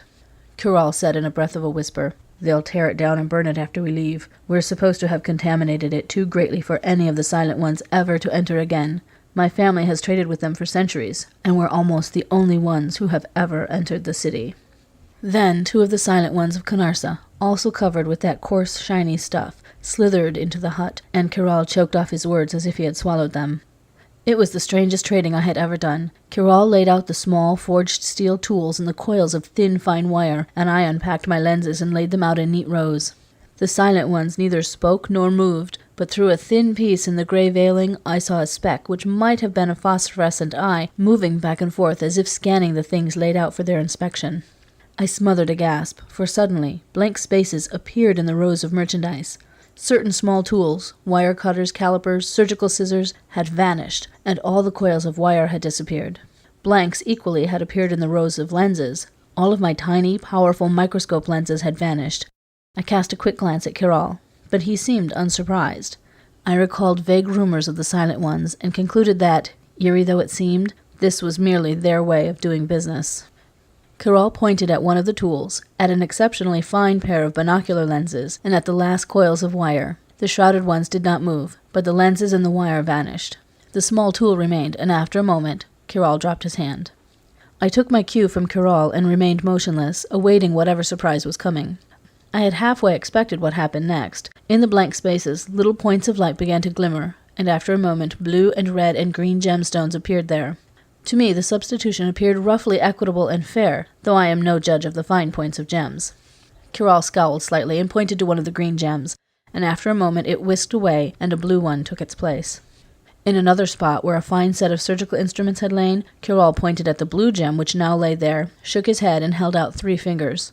After a moment, a second blue stone lay winking beside the first. Catterall did not move, but inexorably held out the 3 fingers. There was a little swirling in the air, and then both gems vanished, and the case of surgical instruments lay in their place. Still, Catterall did not move, but held the 3 fingers out for a full minute. Finally, he dropped them and bent to pick up the case instruments. Again the little swirl in the air, and the instruments vanished. In their place lay 3 of the blue gems. My mouth twitched in the first amusement I had felt since we entered this uncanny place. Evidently, bargaining with the Silent Ones was not a great deal different than bargaining with anyone, anywhere. Nevertheless, under the eyes of those shrouded but horrible forms, if they had eyes, which I doubted, I had no impulse to protest their offered prices. I gathered up the rejected lenses, repacked them neatly, and helped Catterall recrate the tools and instruments the Silent Ones had not wanted. I noticed that in addition to the microscope lenses and surgical instruments, they had taken all the fine wire. I couldn't imagine, and didn't particularly want to imagine, what they intended to do with it. On our way back through the streets, unshepherded this time, Catterall's tongue was loosened as if with a great release from tension. "They're psychokinetics," he told me. "Quite a few of the non-human races are. I guess they have to be, having no eyes and no hands, but sometimes I wonder if we of the dry towns ought to deal with them at all." "What do you mean?" I asked, not really listening. I was thinking mostly about the way the small objects had melted away and reappeared. The sight had stirred some uncomfortable memory, a vague sense of danger. It was not tangible enough for me to know why I feared it, but just a subliminal uneasiness that kept prodding at me, like a tooth that isn't quite aching yet. Catterall said, "We of Shainsaw live between fire and flood, Terra on the one hand, and on the other maybe something worse. Who knows? We know so little about the Silent Ones and those like them. Who knows, maybe we're giving them the weapons to destroy us." He broke off with a gasp and stood staring down one of the streets. It lay open and bare between 2 rows of round houses, and Catterall was staring fixedly at a doorway which had opened there. I followed his paralyzed gaze, and saw the girl. Hair like spun black glass fell in hard waves around her shoulders, and the red eyes smiled with alien malice, alien mischief, beneath the dark crown of little stars, and the toad god sprawled in hideous embroideries across the white folds of her breast. Catterall gulped hoarsely. His hand flew up as he clutched the charm strung about his neck. I imitated the gesture mechanically, watching Catterall, wondering if he would turn and run again, but he stood frozen for a minute. Then the spell broke, and he took 1 step toward the girl, arms outstretched. "Meilin!" he cried, and there was heartbreak in his voice. And again, the cry making ringing echoes in the strange street. "Meilin! Meilin!" This time it was the girl who whirled and fled. Her white robes fluttered, and I saw the twinkle of her flying feet as she vanished into the space between the houses and was gone. Catterall took 1 blind step down the street, then another, but before he could burst into a run I had him by the arm, dragging him back to sanity. "Man, you've gone mad! Chase in a non-human town?" He struggled for a minute, then with a harsh sigh he said, "It's all right, I won't," and shook loose from my arm. He did not speak again until we reached the gates of Canarsa, and they closed, silently and untouched, behind us. I had forgotten the place already. I had space only to think of the girl, whose face I had not forgotten since the moment when she saved me and disappeared. Now she had appeared again to Catterall. What did it all mean? I asked as we walked toward the camp, "Do you know that girl?" But I knew the question was futile. Catterall's face was closed, conceding nothing, and his friendliness had vanished completely. He said, "Now you know." You saved me from the Catmen, and again in Canarsa, so my hands are bound from harming you. But it is evil to have dealings with those who have been touched by the Toad God." He spat noisily on the ground, looking at me with loathing, and said, "We will reach Shane Sa in 3 days. Stay away from me." End of Chapter 6. Chapter 7. Shane Sa, first in the chain of dry towns that lie in the bed of a long-dried ocean, is set at the center of a great alkali plain, a dusty, parched city, bleached by 1,000,000 years of sun. The houses are high, spreading buildings with many rooms and wide windows. The poorer sort were made of sun-dried brick, the more imposing being cut from the bleached salt stone of the cliffs that rise behind the city. News travels fast in the dry towns. If Rakal were in the city, he'd soon know that I was here, and guess who I was, or why I'd come. I might disguise myself so that my own sister, or the mother who bore me, would not know me, but I had no illusions about my ability to disguise myself from Rakal. He had created the disguise that was me. When the second sun set red and burning behind the salt cliffs, I knew he was not in Shane Sa, but I stayed on, waiting for something to happen. At night I slept in a cubbyhole behind a wine shop, paying an inordinate price for that very dubious privilege. And every day, in the sleepy silence of the blood-red noon, I paced the public square of Shane Sa. This went on for 4 days. No one took the slightest notice of another nameless man in a shabby shirt-cloak without name or identity or known business.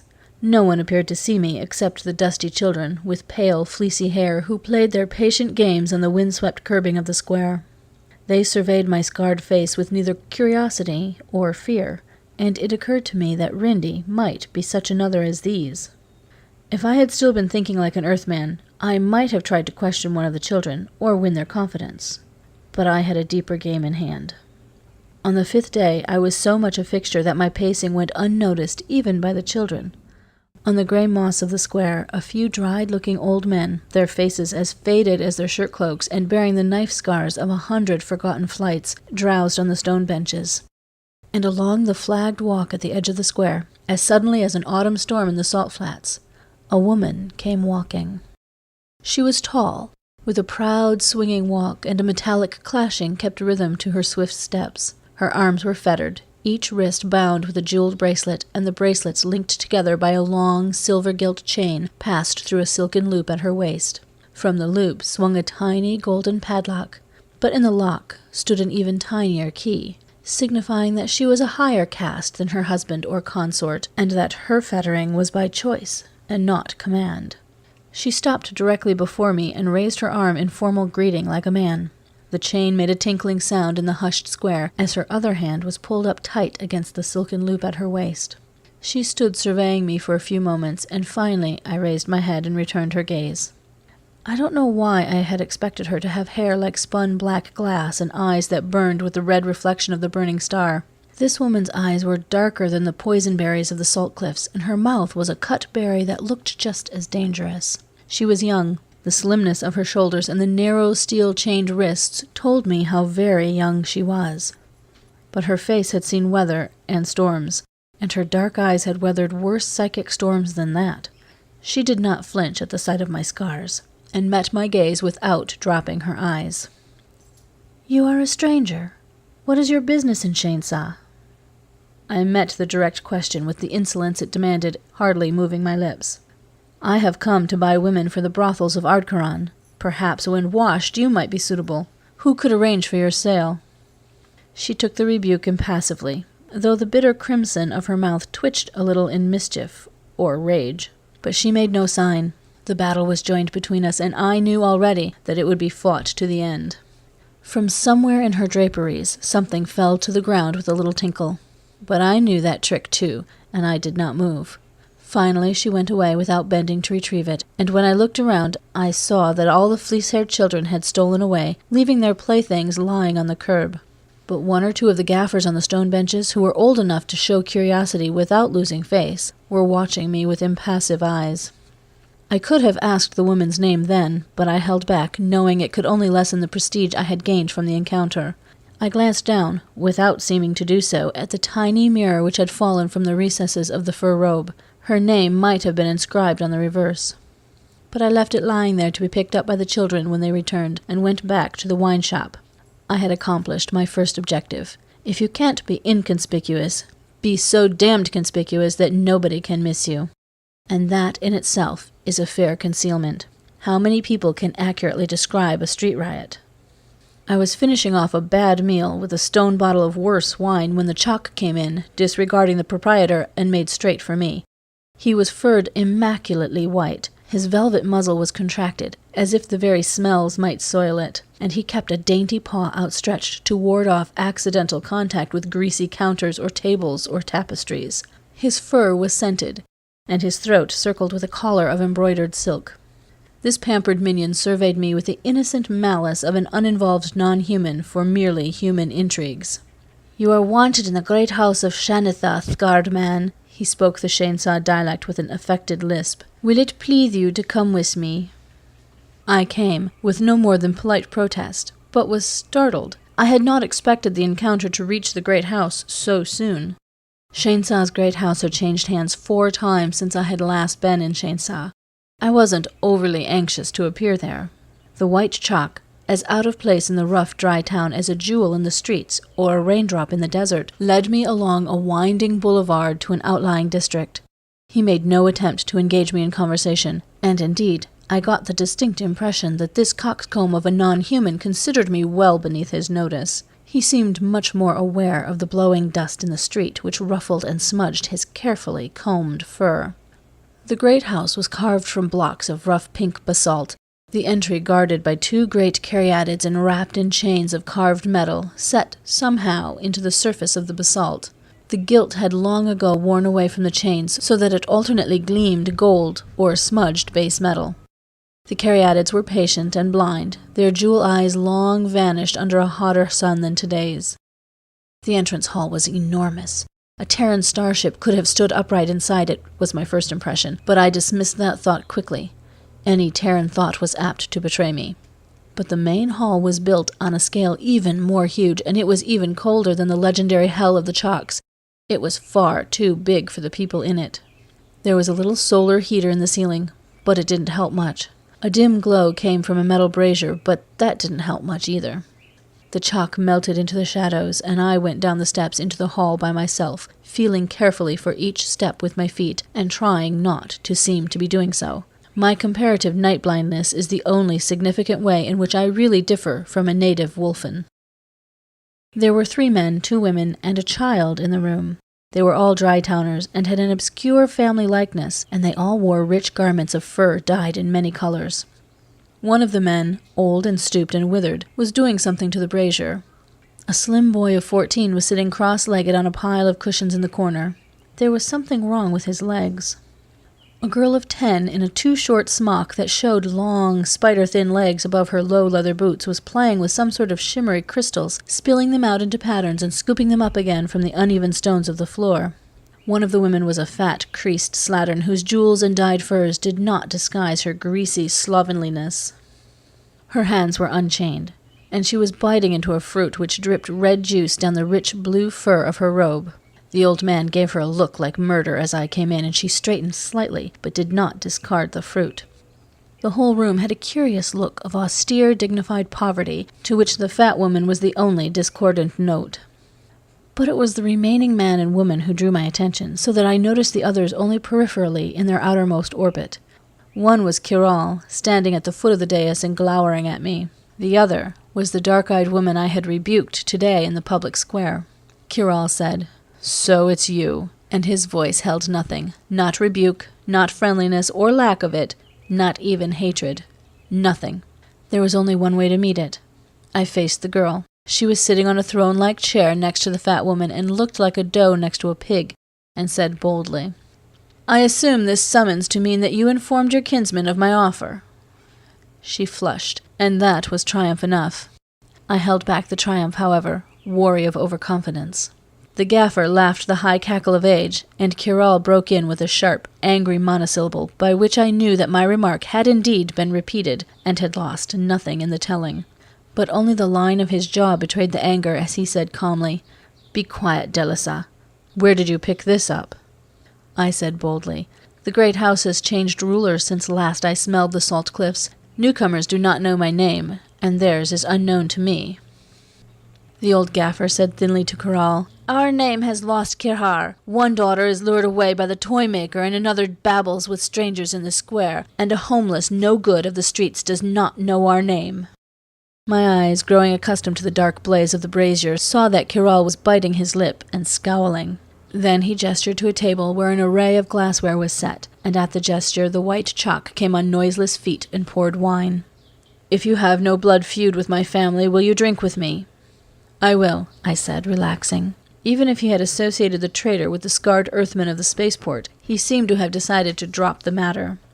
He seemed startled, but he waited until I had lifted the glass and taken a sip. Then, with a movement like lightning, he leaped from the dais and struck the glass from my lips. I staggered back, wiping my cut mouth, in a split second juggling possibilities. The insult was terrible and deadly. I could do nothing now but fight. Men had been murdered in Shainsa for far less. I had come to settle one feud, not involve myself in another, but even while these lightning thoughts flickered in my mind, I had whipped out my skein and I was surprised at the shrillness of my own voice. "You contrive offense beneath your own roof?" "Spy and renegade!" Catterall thundered. He did not touch his skein. From the table he caught a long, four-thonged whip, making it whistle through the air. The long-legged child scuttled backward.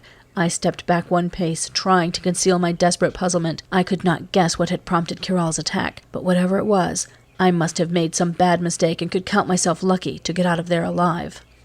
Catterall's voice perceptibly trembled with rage. "You dare to come into my own home after I have tracked you to the Kharsa and back, blind fool that I was, but now you shall pay." The whip sang through the air, hissing past my shoulders. I dodged to one side, retreating step by step as Catterall swung the powerful thongs. It cracked again, and a pain like the burning of red-hot iron seared my upper arm. My skein rattled down from numb fingers. The whip whacked the floor. "Pick up your skein," said Catterall. "Pick it up if you dare." He poised the lash again. The fat woman screamed. I stood rigid, gauging my chances of disarming him with a sudden leap. Suddenly the girl, Dalisa, leaped from her seat with a harsh, musical chiming of chains. "Catterall, no! No, Catterall!" He moved slightly, but did not take his eyes from me. "Get back, Dalisa." "No, wait!" She ran to him and caught his whip arm, dragging it down, and spoke to him hurriedly and urgently. Catterall's face changed as she spoke. He drew a long breath and threw the whip down beside my skein on the floor. "Answer straight on your life. What are you doing in Shainsa?" I could hardly take it in that for the moment I was reprieved from sudden death, from being beaten into bloody death here at Catterall's feet. The girl went back to her throne-like chair. Now I must either tell the truth or a convincing lie, and I was lost in a game where I didn't know the rules. The explanation I thought might get me out alive might be the very one which would bring down instant and painful death. Suddenly, with a poignancy that was almost pain, I wished Rakhal were standing here at my side. But I had to bluff it out alone. If they had recognized me for Race Cargill, the Terran spy who had often been in Shainsa, they might release me. It was possible, I supposed, that they were Terran sympathizers. On the other hand, Catterall's shouts of "spy," "renegade," seemed to suggest the opposite. I stood, trying to ignore the searing pain in my lashed arm, but I knew that blood was running hot down my shoulder. Finally I said, "I came to settle blood feud." Catterall's lips thinned in what might have been meant for a smile. "You shall, assuredly, but with whom remains to be seen." Knowing I had nothing more to lose, I said, "With a renegade called Rakhal Sensar." Only the old man echoed my words dully. "Rakhal Sensar." I felt heartened, seeing I wasn't dead yet. "I have sworn to kill him." Catterall suddenly clapped his hands and shouted to the white chalk to clean up the broken glass on the floor. He said huskily, "You are not yourself Rakhal Sensar." "I told you he wasn't," said Dalisa, high and hysterical. "I told you he wasn't." A scarred man, tall. What was I to think? Catterall sounded and looked badly shaken. He filled a glass himself and handed it to me, saying hoarsely, "I did not believe even the renegade Rakhal would break the code so far as to drink with me." He would not. I could be positive about this. The codes of Terra had made some superficial impress on Rakhal, but down deep his own world held sway. If these men were at blood feud with Rakhal, and he stood here where I stood, he would have let himself be beaten into bloody rags before tasting their wine. I took the glass, raised it, and drained it.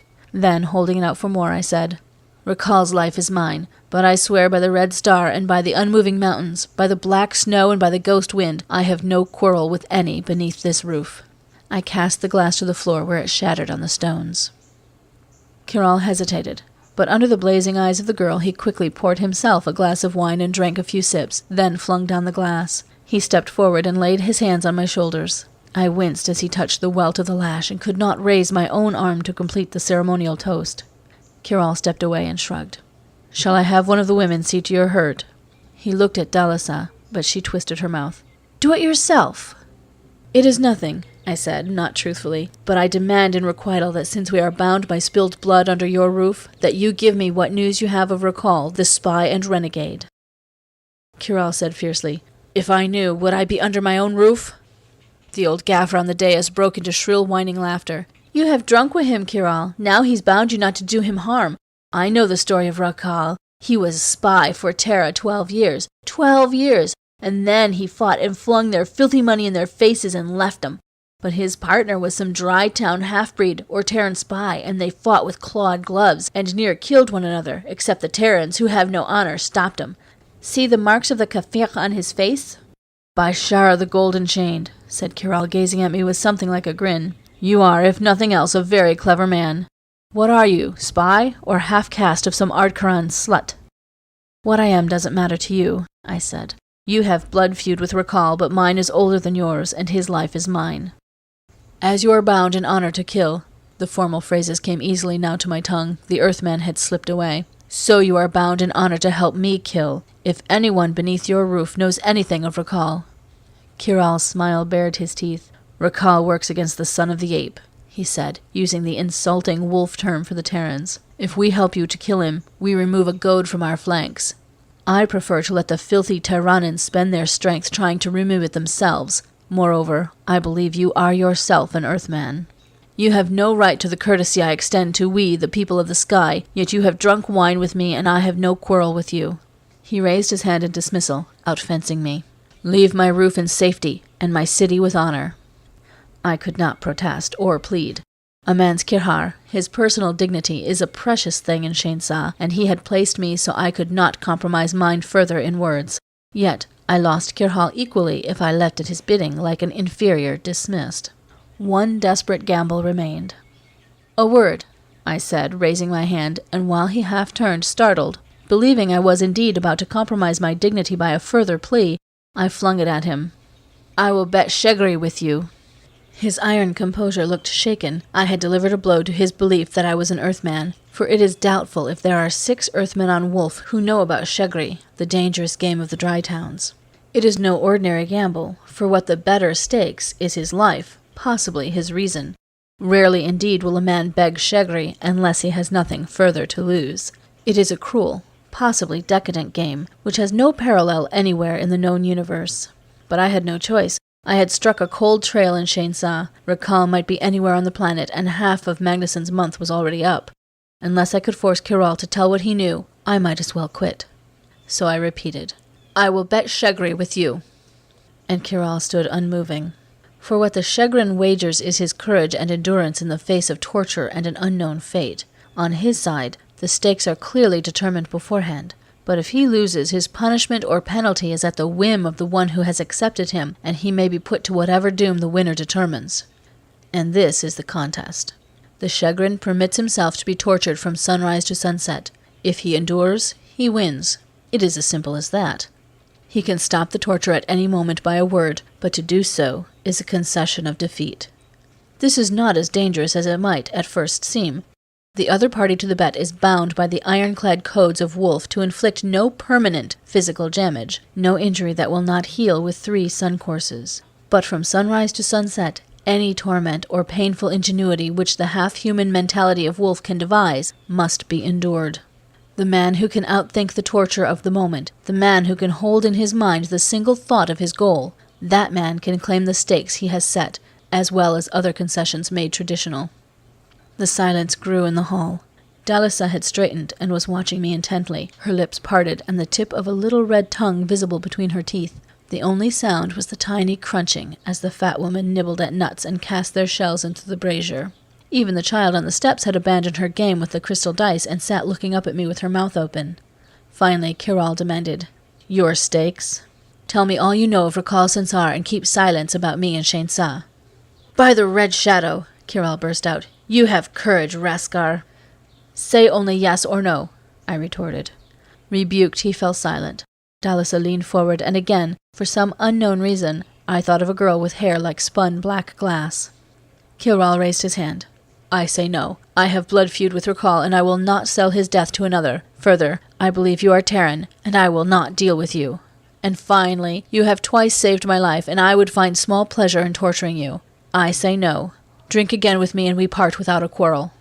Beaten, I turned to go. "Wait," said Dalisa. She stood up and came down the dais, slowly this time, walking with dignity to the rhythm of her musically clashing chains. "I have a quarrel with this man." I started to say that I did not quarrel with women, and stopped myself. The Terran concept of chivalry has no equivalent on Wolf. She looked at me with her dark, poisonberry eyes, icy and level and amused, and said, "I will bet Shegri with you, unless you fear me, Raskar." And I knew suddenly that if I lost, I might better have trusted myself to Catterall and his whip, or to the wild beast things of the mountains. End of Chapter 7. Chapter 8. I slept little that night. There is a tale told in Daylon of the Shegri, where a challenger was left in a room alone, where he was blindfolded and told to await the beginning of the torment. Somewhere in those dark hours of waiting, between the unknown and the unexpected, the hours of telling over to himself the horrors of past Shegri, the torture of anticipation alone became unbearable. A little past noon he collapsed in screams of horror and died, raving, unmarred, untouched. Daybreak came slowly, and with the first streamers of light came Dalisa, with the white chalk, maliciously uninvolved, sniffing his way through the shabby poverty of the great hall. They took me to a lower dungeon where the slant of the sunlight was less visible. Dalisa said, "The sun has risen." I said nothing. Any word may be interpreted as a confession of defeat. I resolved to give them no excuse, but my skin crawled, and I had that peculiar prickling sensation where the hair on my forearms was bristling erect with tension and fear. Dalisa said to the chalk, "His gear was not searched. See that he has swallowed no anesthetic drugs." Briefly, I gave her credit for thoroughness, even while I wondered in a split second why I had not thought of this. Drugs could blur consciousness at least, or suspend reality. The white non-human sprang forward and pinioned my arms with one strong, spring-steel forearm. With his other hand he forced my jaws open. I felt the furred fingers at the back of my throat, gagged, struggled briefly, and doubled up in uncontrollable retching. Dalisa's poison-berry eyes regarded me levelly as I struggled upright, fighting off the dizzy sickness of disgust. Something about her impassive face stopped me cold. I had been momentarily raging with fury and humiliation. Now I realized that this had been a calculated, careful gesture to make me lose my temper and thus sap my resistance. If she could set me to fighting, if she could make me spend my strength in rage, my own imagination would fight on her side to make me lose control before the end. Swimming in the glare of her eyes, I realized she had never thought for a moment that I had taken any drug. Acting on Catterall's hint that I was a Terran, she was taking advantage of the well-known Terran revulsion for the non-human. "Blindfold him," Dalisa commanded, then instantly countermanded that. "No, strip him first." The chalk ripped off shirt-cloak, shirt, shoes, breeches, and I had my first triumph when the wheeled claw marks on my shoulders, worse if possible than those which disfigured my face, were laid bare. The chalk screwed up his muzzle in fastidious horror, and Dalisa looked shaken. I could almost read her thoughts. If he endured this, what hope have I to make him cry mercy? Briefly I remembered the months I lay feverish and half-dead, waiting for the wounds Rakal had inflicted to heal, those months when I had believed that nothing would ever hurt me again, that I had known the worst of all suffering. But I had been younger then. Dalisa had picked up 2 small, sharp knives. She weighed them, briefly, gesturing to the chalk. Without resisting, I let myself be manhandled backward, spread-eagled against the wall. Dalisa commanded, "Drive the knives through his palms to the wall." My hands twitched convulsively, anticipating the slash of steel, and my throat closed in spasmodic dread. This was breaking the compact, bound as they were not to inflict physical damage. I opened my lips to protest this breaking of the bond of honor and met her dark, blazing stare, and suddenly the sweat broke out on my forehead. I had placed myself wholly in her hands, and as Catterall had said, They were in no way bound by honor to respect a pledge to a Terran. Then, as my hands clenched into fists, I forced myself to relax. This was a bluff, a mental trick to needle me into breaking the pact and pleading for mercy. I set my lips, spread my palms wide against the wall, and waited impassively. She said in her lilting voice, "Take care not to sever the tendons, or his hands would be paralyzed, and he may claim we have broken our compact." The points of the steel, razor-sharp, touched my palms, and I felt blood run down my hand before the pain. With an effort that turned my face white, I did not pull away from the point. The knives drove deeper. Dalisa gestured to the chalk. The knives dropped. 2 pinpricks, 1/4 of an inch deep, stung in my palm. I had outbluffed her. Had I? If I had expected her to betray disappointment, and I had, I was disappointed.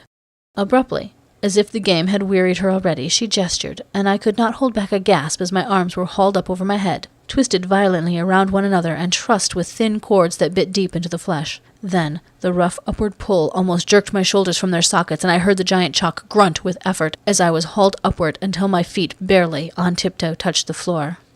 "Blindfold him," said Dalisa languidly, "so that he cannot watch the ascent of the sun or its descent, or know what is to come." A dark softness muffled my eyes. After a little I heard her steps retreating. My arms, wrenched overhead and numbed with the bite of the cords, were beginning to hurt badly now. But it wasn't too bad. Surely she did not mean that this should be all. Sternly I controlled my imagination, taking a tight rein on my thoughts.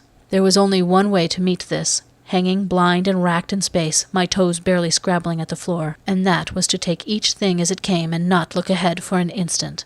First of all, I tried to get my feet under me, and discovered that by arching upwards to my fullest height, I could bear my weight on tiptoe and ease a little the dislocating ache in my armpits by slackening the overhead rope. But after a little, a cramping pain began to flare through the arches of my feet, and it became impossible to support my weight on tiptoe. I jarred down with violent strain on my wrists and wrenched shoulders again, and for a moment the shooting agony was so intense that I nearly screamed. I thought I heard a soft breath near me. After a little it subsided to a sharp ache, then to a dull ache, and then to the violent cramping again, and once more I struggled to get my toes under me. I realized that by allowing my toes barely to touch the floor, they had doubled and tripled the pain by the tantalizing hope of, if not momentary relief, at least the alteration of one pain for another. I haven't the faintest idea, even now, how long I repeated that agonizing cycle, struggle for a toehold on rough stone, scraping my bare feet raw, arch upward with all my strength to release for a few moments the strain on my wrenched shoulders, the momentary illusion of relief as I found my balance, and the pressure lightened on my wrists. Then the slow creeping, first of an ache, then of a pain, then of a violent agony in the arches of my feet and calves, and, delayed to the last endurable moment, that final terrible anguish when the drop of my full weight pulled shoulder and wrist and elbow joints with that bone-shattering jerk. I started once to estimate how much time had passed, how many hours had crawled by, then checked myself, for that was imminent madness. But once the process had begun, my brain would not abandon, and I found myself, with compulsive precision, counting off the seconds and the minutes in each cycle. Stretch upward, release the pressure on the arms, the beginning of pain in the calves and arches and toes, the creeping of pain up the ribs and loins and shoulders, the sudden, jarring drop on the arms again. My throat was intolerably dry.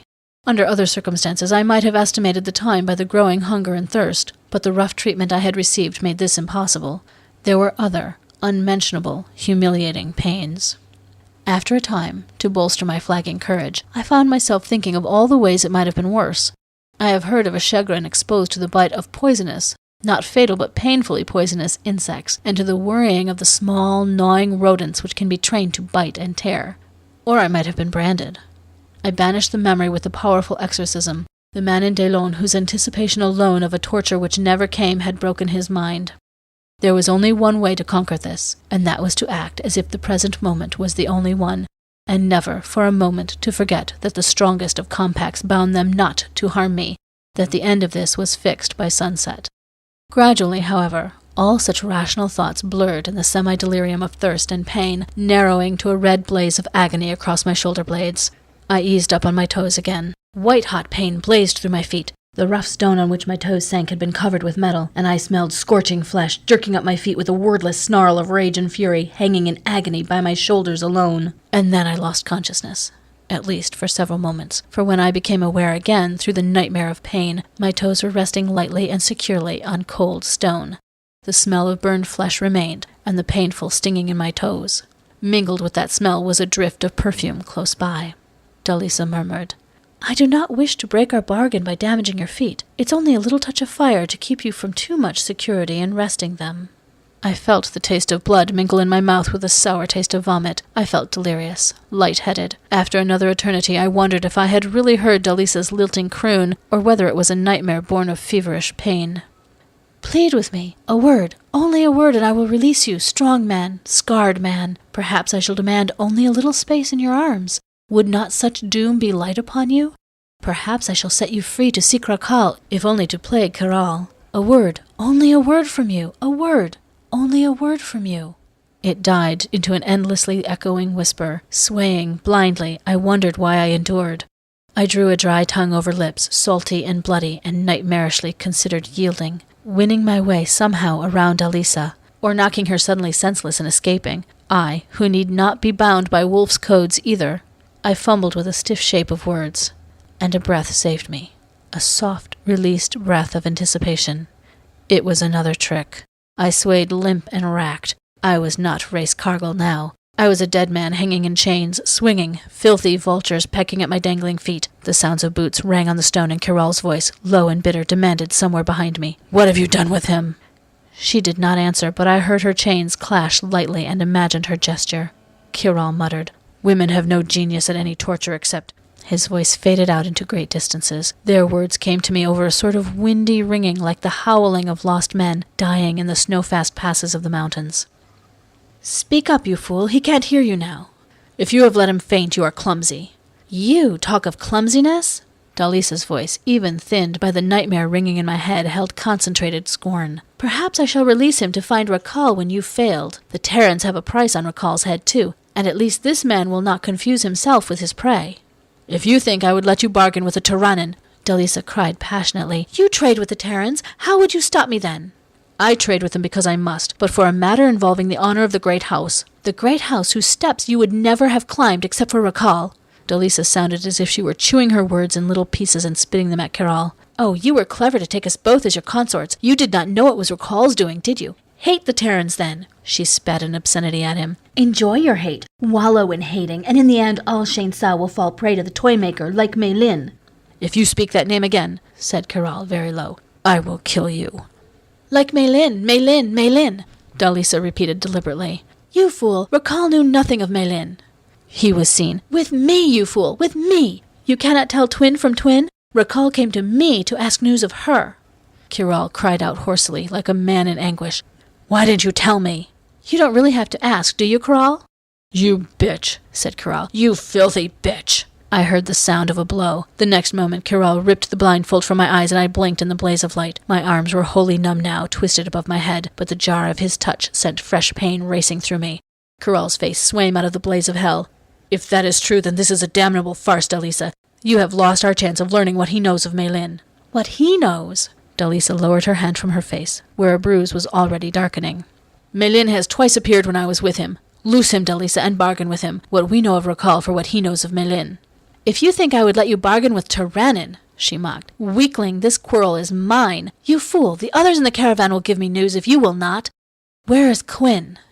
From a million miles away, Catterall laughed. "You've slipped the wrong hawk, Dalisa. The catman killed him." His skein flicked loose. He climbed to a perch near the rope at my wrists. "Bargain with me, Raskar?" I coughed, unable to speak, and Catterall insisted. "Will you bargain? End this damned woman's farce which makes a mock of Shegri?" The slant of sun told me there was light left. I found a shred of voice, not knowing what I was going to say until I had said it irrevocably. "This is between Dalisa and me." Catterall glared at me in mounting rage. With 4 strides he was out of the room, flinging back a harsh, furious, "I hope you kill each other!" and the door slammed. Dalisa's face swam red, and again as before I knew the battle which was joined between us would be fought to a dreadful end. She touched my chest lightly, but the touch jolted excruciating pain through my shoulders. "Did you kill Quinn?" I wondered wearily what this presaged. "Did you?" In a passion she cried. "Answer! Did you kill him?" She struck me hard, and where the touch had been pain, the blow was a blaze of white agony. I fainted. "Answer!" She struck me again, and the white blaze jolted me back to consciousness. "Answer me! Answer!" Each cry brought a blow until I gasped finally. He signaled, "Set Catman on us." "No!" She stood staring at me, and her white face was a death mask in which the eyes lived. She screamed wildly, and the huge Chuck came running. "Cut him down! Cut him down! Cut him down!" A knife slashed the rope, and I slumped, falling in a bone-breaking huddle to the floor. My arms were still twisted over my head. The Chuck cut the ropes apart, pulled my arms roughly back into place, and I gagged with the pain as the blood began flowing painfully through the chafed and swollen hands. And then I lost consciousness, more or less permanently this time. End of Chapter 8. Chapter 9. When I came to again, I was lying with my head in Dalisa's lap, and the reddish color of the sunset was in the room. Her thighs were soft under my head, and for an instant I wondered if, in delirium, I had conceded to her. I muttered, "Sun, not down." She bent her face to mine, whispering, "Hush, hush." It was heaven, and I drifted off again. After a moment, I felt a cup against my lips. "Can you swallow this?" I could, and did. I couldn't taste it yet, but it was cold and wet and felt heavenly trickling down my throat. She bent and looked into my eyes, and I felt as if I were falling into those reddish and stormy depths. She touched my scarred mouth with a light finger. Suddenly my head cleared and I sat upright. "Is this a trick to force me into calling my bet?" She recoiled as if I had struck her. Then the trace of a smile flitted around her red mouth. Yes, between us it was battle. "You are right to be suspicious, I suppose. But if I tell you what I know of Recall, will you trust me then?" I looked straight at her and said, "No." Surprisingly, she threw back her head and laughed. I flexed my freed wrists cautiously. The skin was torn away and chafed, and my arms ached to the bone. When I moved, harsh lances of pain drove through my chest. "Well, until sunset I have no right to ask you to trust me," said Dalisa when she was done laughing. "And since you are bound by my command until the last ray has fallen, I command that you lay your head upon my knees." I blazed. "You are making a game of me." "Is that my privilege? Do you refuse?" Refuse? It was not yet sunset. This might be a torture more complex than any which had yet greeted me. From the scarlet glint in her eyes I felt she was playing with me, as the cat things of the forest play with their helpless victims. My mouth twitched in a grimace of humiliation as I lowered myself obediently until my head rested on her fur-clad knees. She murmured, smiling, "Is this so unbearable, then?" I said nothing. Never for an instant could I forget that, all human, all woman as she seemed, Dallas's race was worn and old when the Terran Empire had not left their home star. The mind of Wolf, which has mingled with the non-human since before the beginnings of recorded time, is unfathomable to an outsider. I was better equipped than most Earthmen to keep pace with its surface acts, but I could never pretend to understand its deeper motivations. It works on complex and irrational logic. Mischief is an integral part of it. Even the deadly blood feud with Recall had begun with an over-elaborate practical joke, which had lost the service, incidentally, several thousand credits worth of spaceship. And so I could not trust Dalisa for an instant. Yet it was wonderful to lie here with my head resting against the perfumed softness of her body. Then suddenly her arms were gripping me, frantic and hungry, the subdued thing in her voice. Her eyes flamed out hot and wild. She was pressing the whole length of her body to mine, breasts and thighs and long legs, and her voice was hoarse. "Is this torture, too?" Beneath the fur robe she was soft and white, and the subtle scent of her hair seemed a deeper entrapment than any. Frail as she seemed, her arms had the strength of steel, and pain blazed down my wrenched shoulders, seared through the twined wrists. Then I forgot the pain. Over her shoulder, the last dropping redness of the sun vanished and plunged the room into orchid twilight. I caught her wrists in my hands, prizing them backward, twisting them upward over her head. I said thickly, "The sun's down," and then I stopped her wild mouth with mine. And I knew that the battle between us had reached climax and victory simultaneously, and any question about who had won was purely academic. During the night sometime, while her dark head lay motionless on my shoulder, I found myself staring into the darkness, wakeful. The throbbing of my bruises had little to do with my sleeplessness. I was remembering other chained girls from the old days in the dry towns, and the honey and poison of them distilled into Dalisa's kisses. Her head was very light on my shoulder, and she felt curiously insubstantial, like a woman of feathers. One of the tiny moons was visible through the slitted windows. I thought of my rooms in the Terran trade city, clean and bright and warm, and all the nights when I had paced the floor, hating, filled to the teeth with bitterness, longing for the wind-swept stars of the dry towns, the salt smell of the winds, and the musical clashing of the walk of the chained women. With a sting of guilt, I realized that I had half forgotten Julie, and my pledge to her, and her misfortune which had freed me again for this. Yet I had won, and what they knew had narrowed my planet-wide search to a pinpoint. Rakal was in Charon. I wasn't altogether surprised. Charon is the only city on Wolf, except the Kharsa, where the Terran Empire has put down deep roots into the planet, built a trade city, a smaller spaceport. Like the Kharsa, it lies within the circle of Terran law, and 1,000,000 miles outside it. A non-human town, inhabited largely by Chaks, it is the core and center of the resistance movement. A noisy town in perpetual ferment. It was the logical place for a renegade. I settled myself so that the ache in my racked shoulders was less violent, and muttered, "Why Charon?" Slight as the movement was, it roused Dalisa. She rolled over and propped herself on her elbows, quoting drowsily, "The prey walks safest at the hunter's door." I stared at the square of violet moonlight, trying to fit together all the pieces of the puzzle, and asked half aloud, "What prey? And what hunters?" Dalisa didn't answer. I hadn't expected her to answer. I asked the real question in my mind, why does Catterall hate Rakal Sensar when he doesn't even know him by sight? "There are reasons," she said somberly. "One of them is Maylin, my twin sister. Catterall climbed the steps of the great house by claiming us both as his consorts. He is our father's son by another wife." That explained much. Brother and sister marriages, not uncommon in the dry towns, are based on expediency and suspicion, and are frequently, though not always, loveless. It explained Dalisa's taunts, and it partly explained, only partly, why I found her in my arms. It did not explain Rakal's part in this mysterious intrigue, nor why Catterall had taken me for Rakal, but only after he remembered seeing me in Terran clothing. I wondered why it had never occurred to me before that I might be mistaken for Rakal. There was no close resemblance between us, but a casual description would apply equally well to me or to Rakal. My height is unusual for a Terran, within an inch of Rakal's own, and we had roughly the same build, the same coloring. I had copied his walk, imitated his mannerisms, since we were boys together. And, blurring minor facial characteristics, there were the scars of the kefir on my mouth, cheeks, and shoulders. Anyone who did not know us by sight, anyone who had known us by reputation from the days when we had worked together in the dry towns, might easily take one of us for the other. Even Julie had blurted, "You're so much alike," before thinking better of it. Other odd bits of the puzzle floated in my mind, stubbornly refusing to take on recognizable patterns. The disappearance of a toy seller, Julie's hysterical babbling, the way the girl, Maylin, had vanished into a shrine of Nebran, and the taunts of Dalisa and the old man about a mysterious toy-maker. And some random juggling of a memory, in that eerie trading in the city of the Silent Ones.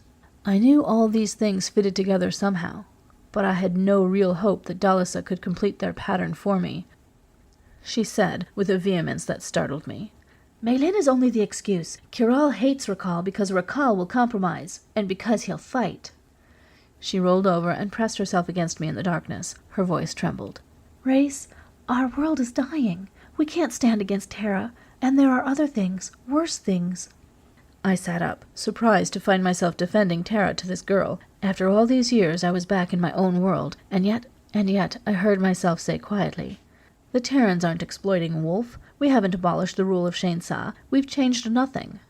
It was true. Terra held Wolf by compact, not conquest. They paid, and paid generously for the lease of the lands where their trade cities would rise, and stepped beyond them only when invited to do so. "We let any city or state that wants to keep its independence govern itself until it collapses, Dalisa. And they do collapse after a generation or so. Very few primitive planets can hold out against us. The people themselves get tired of living under feudal or theocratic systems, and they beg to be taken into the Empire. That's all." "But that's just it," Dalisa argued. "You give the people all those things we used to give them, and you do it better. Just by being here, you're killing the dry towns. They're turning to you and leaving us, and you let them do it." I shook my head. "We've kept the Terran peace for centuries. What do you expect? Should we give you arms, planes, bombs, weapons to hold your slaves down?" Yes, she flared at me. The Drytowns have ruled wolves since you can't even imagine how long. And we made compact with you to trade here. And we have rewarded you by leaving you untouched, I said quietly. But we have not forbidden the Drytowns to come into the Empire and work with Terra. She said bitterly, Men like Catterall will die first, and pressed her face helplessly against me. And I will die with them. Maylin broke away, but I cannot. Courage is what I lack. Our world is rotten, Race, rotten all through, and I'm as rotten as the core of it. I could have killed you today, and I'm here in your arms. Our world is rotten, but I've no confidence that the new world will be better. I put my hand under her chin and looked down gravely into her face, only a pale oval in the darkness.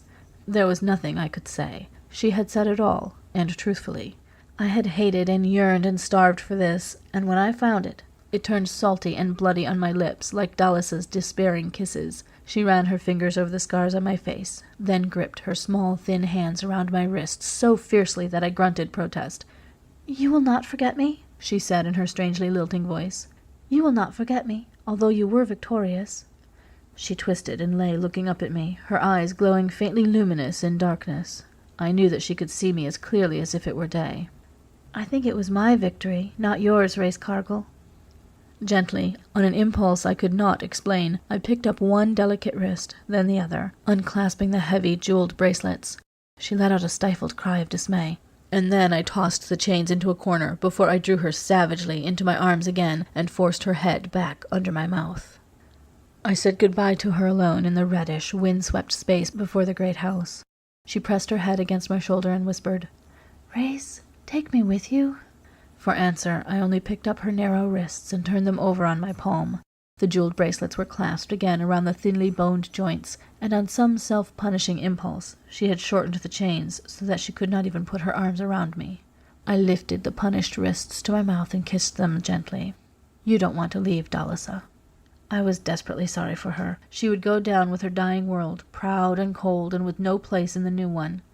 She kissed me, and I tasted blood, her thin, fettered body straining wildly against me, shaken with tearing, convulsive sobs. Then she turned and fled back into the shadow of the great dark house. I never saw her again. End of Chapter 9. Chapter 10. A few days later, I found myself nearing the end of the trail. It was twilight in Charon, hot and reeking with the gypsy glare of fires which burned smoking at the far end of the street of the Sick Shepherds. I crouched in the shadow of a wall, waiting. My skin itched from the dirty shirt-cloak I hadn't changed in days. Shabbiness is wise in non-human parts, and Drytowners think too much of water to waste much of it in superfluous washing anyhow. I scratched unobtrusively, and glanced cautiously down the street. It seemed empty, except for a few sodden derelicts sprawled in doorways. The street of the Sick Shepherds is a filthy slum, but I made sure my skein was loose. Charon is not a particularly safe town, even for Drytowners, and especially not for Earthmen, at any time. Even with what Dallasa told me, the search had been difficult. Charon is not Shainsa. In Charon, where human and non-human live closer together than anywhere else on the planet, information about such men as Rakal can be bought, but the policy is to let the buyer beware. That's fair enough, because the life of the seller has a way of not being worth much afterward either. A dirty, dust-laden wind was blowing up along the street, heavy with strange smells. The pungent reek of incense from a street shrine was in the smells, the heavy, acrid odor that made my skin crawl. In the hills behind Charon, the ghost wind was rising. Borne on this wind, the Yamen would sweep down from the mountains, and everything human or nearly human would scatter in their path. They would range through the quarter all night, and in the morning they would melt away, until the ghost wind blew again. At any other time, I would already have taken cover. I fancied that I could hear, borne on the wind, the far-away yelping, and envision the plumed, taloned figures which would come leaping down the street. In that moment, the quiet of the street split asunder. From somewhere, a girl's voice screamed in shrill pain or panic. Then I saw her, dodging between two of the chinked pebble houses. She was a child, thin and barefoot, a long tangle of black hair flying loose as she darted and twisted to elude the lumbering fellow at her heels. His outstretched paw jerked cruelly at her slim wrist. The little girl screamed and wrenched herself free and threw herself straight on me, wrapping herself around my neck with the violence of a storm wind. Her hair got in my mouth, and her small hands gripped at my neck like a cat's flexed claws. "Oh, help me!" she gasped between sobs. Don't let him get me! Don't! And even in the broken plea, I took it in that the little ragamuffin did not speak the jargon of that slum, but the pure speech of Shainsa. What I did then was as automatic as if it had been Julie. I pulled the kid loose, shoved her behind me, and scowled at the brute who lurched toward us. "Make yourself scarce," I advised. "We don't chase little girls where I come from. Haul off now." The man reeled. I smelled the rankness of his rags as he thrust one grimy paw at the girl. I never was the hero type, but I'd started something which I had to carry through. I thrust myself between them and put my hand on the skein again. You dry-towner!" The man set up a tipsy howl, and I sucked in my breath. Now I was in for it. Unless I got out of there damned fast, I'd lose what I'd come all the way to Charon to find. I felt like handing the girl over. For all I knew, the bully could be her father, and she was properly in line for a spanking. This wasn't any of my business. My business lay at the end of the street, where Rakal was waiting at the fires. He wouldn't be there long. Already the smell of the ghost wind was heavy and harsh, and little flurries of sand went racing along the street, lifting the flaps of the doorways. But I did nothing so sensible. The big lunk made a grab at the girl, and I whipped out my skein and pantomimed, "Get going!" "Dry-towner!" He spat out the word like filth, his pig eyes narrowing to slits. "Son of the ape! Earthman! Tyrannon!" Someone took up the howl. There was a stir, a rustle, all along the street that had seemed empty, and from nowhere, it seemed, the space in front of me was crowded with shadowy forms, human and otherwise. "Earthman!" I felt the muscles across my belly knotting into a band of ice. I didn't believe I'd given myself away as an Earthman. The bully was using this time-dishonored tactic of stirring up a riot in a hurry, but just the same, I looked quickly round, hunting a path of escape. "Put your skein in his guts, Spilker! Grab him! Hi! Earthman, hi!" It was the last cry that made me panic. Through the sultry glare at the end of the street, I could see the plumed, taloned figures of the yamen gliding through the banners of smoke. The crowd melted open. I didn't stop to reflect on the fact, suddenly very obvious, that Rakal couldn't have been at the fires at all, and that my informant had led me into an open trap, a nest of yamen already inside Charon. The crowd edged back and muttered, and suddenly I made my choice. I whirled, snatched up the girl in my arms, and ran straight toward the advancing figures of the yamen. Nobody followed me. I even heard a choked shout that sounded like a warning. I heard the yelping shrieks of the yamen grow to a wild howl, and at the last minute, when their stiff, rustling plumes loomed only a few yards away, I dived sideways into an alley, stumbled on some rubbish, and spilled the girl down. "Run, kid!" She shook herself like a puppy climbing out of the water. Her small fingers closed like a steel trap on my wrist. "This way!" she urged in a hasty whisper, and I found myself plunging out the far end of the alley and into the shelter of a street shrine. The sour stink of incense smarted in my nostrils, and I could hear the yelping of the yamen as they leaped and rustled down the alley, their cold and poisonous eyes searching out the recesses where I crouched with the girl. "Here," she panted. "Stand close to me on the stone." I drew back, startled. "Oh, don't stop to argue," she whimpered. "Come here." "Hi, Earthman! There he is!" The girl's arms flung round me again. I felt her slight, hard body pressing on mine, and she literally hauled me toward the pattern of stones in the center of the shrine. I wouldn't have been human if I hadn't caught her closer yet.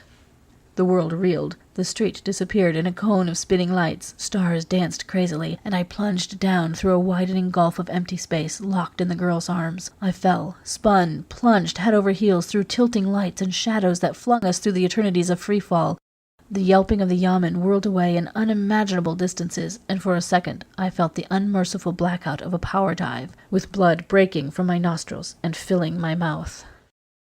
End of Chapter 10. Chapter 11. Lights flared in my eyes. I was standing solidly on my feet in the street shrine, but the street was gone. Coils of incense still smudged the air. The god squatted, toad-like, in his recess. The girl was hanging limp, locked in my clenched arms. As the floor straightened under my feet, I staggered, thrown off balance by the sudden return of the girl's weight, and grabbed blindly for support. "Give her to me," said a voice, and the girl's sagging body was lifted from my arms. A strong hand grasped my elbow. I found a chair beneath my knees and sank gracefully into it. "The transmission isn't smooth yet between such distant terminals," the voice remarked. "I see Merlin has fainted again. A weakling, the girl, but useful." I spat blood, trying to get the room in focus, for I was inside a room of some translucent substance, windowless, a skylight high above me, through which pink daylight streamed. Daylight. And it had been midnight in Charon. I had come halfway around the planet in a few seconds. From somewhere I heard the sound of hammering, tiny bell-like hammering, the chiming of a fairy anvil. I looked up and saw a man, watching me. On Wolf, you see all kinds of human, half-human, and non-human life, and I considered myself something of an expert on all three. But I had never seen anyone, or anything, who so closely resembled the human, and so obviously wasn't. He, or it, was tall and lean, man-shaped, but oddly muscled, a vague suggestion of something less than human in the lean hunch of his posture. Man-like, he wore green, tight-fitting trunks and a shirt of green fur that revealed bulging biceps where they shouldn't be, and angular planes where there should have been swelling muscles. The shoulders were high, the neck unpleasantly sinuous, and the face, a little narrower than human, was handsomely arrogant, with a kind of wary, alert mischief that was the least human thing about him. He bent, tilted the girl's inert body on a divan of some sort, and turned his back on her, lifting his hand in an impatient and unpleasantly reminiscent gesture. The tinkling of the little hammers stopped as if a switch had been disconnected. "Now," said the non-human, "we can talk."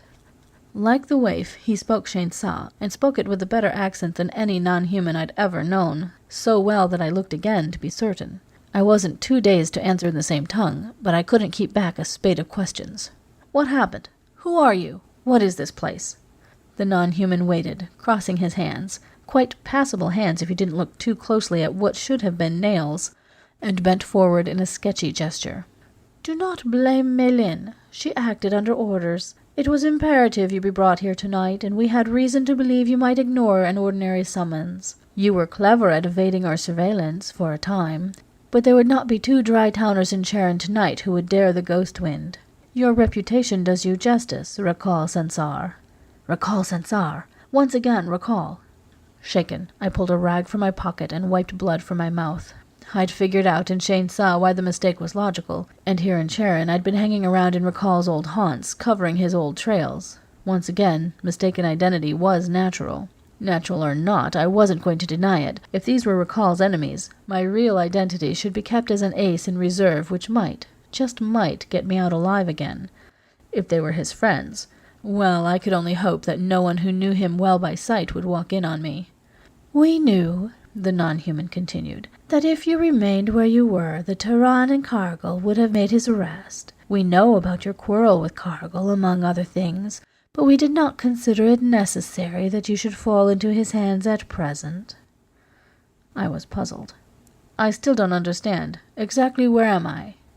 "This is the master shrine of Nebran." Nebran! The stray pieces of the puzzle suddenly jolted into place. Catterall had warned me, not knowing he was doing it. I hastily imitated the gesture Catterall had made, gabbling a few words of an archaic charm. Like every Earthman who's lived on Wolf more than a tourist season, I'd seen faces go blank and impassive at the mention of the Toad God. Rumor made his spies omnipresent, his priests omniscient, his anger all-powerful. I had believed about 1/10 of what I had heard, or less. The Terran Empire has little to say to planetary religions, and Nebran's cult is a remarkably obscure one, despite the street shrines on every corner. Now I was in his master shrine, and the device which had brought me here was beyond a doubt a working model of a matter transmitter. A matter transmitter. A working model. The words triggered memory. Recall was after it. "And who," I asked slowly, "are you, Lord?" The green-clad creature hunched thin shoulders again in a ceremonious gesture. "I am called Everin, humble servant of Nebran and yourself," he added, but there was no humility in his manner. "I am called the Toymaker." Everin! That was another name given weight by rumor, a breath of gossip in a thieves' market, a scrawled word on smudged paper, a blank folder in Terran intelligence. Another puzzle piece snapped into place. Toymaker. The girl on the divan sat up suddenly, passing slim hands over her disheveled hair. "Did I faint, Everin? I had to fight to get him into the stone, and the patterns were not set straight in that terminal. You must send one of the little ones to set them to rights. Toymaker, are you listening to me?" "Stop chattering, Mélin," said Everin indifferently. "You brought him here, and that is all that matters. You aren't hurt?" Mélin pouted and looked ruefully at her bare, bruised feet, patted the wrinkles of her ragged frock with fastidious fingers. "My poor feet," she mourned. "They are black and blue with the cobbles, and my hair is filled with sand and tangles. Toymaker, what way was this to send me to entice a man? Any man would have come quickly, if he had seen me looking lovely. But you send me in rags." She stamped a small bare foot. She was not nearly as young as she looked in the street. Though immature and underdeveloped by Terran standards, she had a fair figure for a Drytown woman. Her rags fell now in graceful folds. Her hair was spun black glass, and I saw what the rags and the confusion in the filthy street had kept me from seeing before. It was the girl of the Spaceport Cafe, the girl who had appeared and vanished in the eerie streets of Canarsa.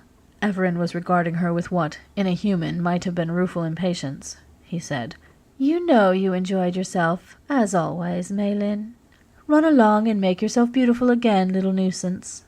The girl danced out of the room, and I was just as glad to see her go. The toymaker motioned to me. "This way," he directed, and led me through a different door. The off-stage hammering I had heard, tiny bell tones like a fairy xylophone, began again as the door opened, and we passed into a workroom which made me remember nursery tales from a half-forgotten childhood on Terra, for the workers were tiny, gnarled trolls. They were Chalks. Chalks from the polar mountains, dwarfed and furred and half-human, with witch-like faces and great golden eyes, and I had the curious feeling that if I looked hard enough I would see the little toy seller they had hunted out of the Kharsa. I didn't look. I figured I was in enough trouble already. Tiny hammers pattered on miniature anvils in a tinkling, jingling chorus of musical clinks and taps. Golden eyes focused like lenses over winking jewels and gimcracks. Busy elves, makers of toys. Everin jerked his shoulders with an imperative gesture. I followed him through a fairy workroom, but could not refrain from casting a lingering look at the work tables. A withered leprechaun set eyes into the head of a mannequin hound. Furred fingers worked precious metals into invisible filigree for the collar-piece of a dancing doll. Metallic feathers were thrust with clockwork precision into the wings of a skeleton bird no longer than my fingernail. The nose of the hound wabbled and sniffed. The bird's wings quivered. The eyes of the little dancer followed my footsteps. Toys.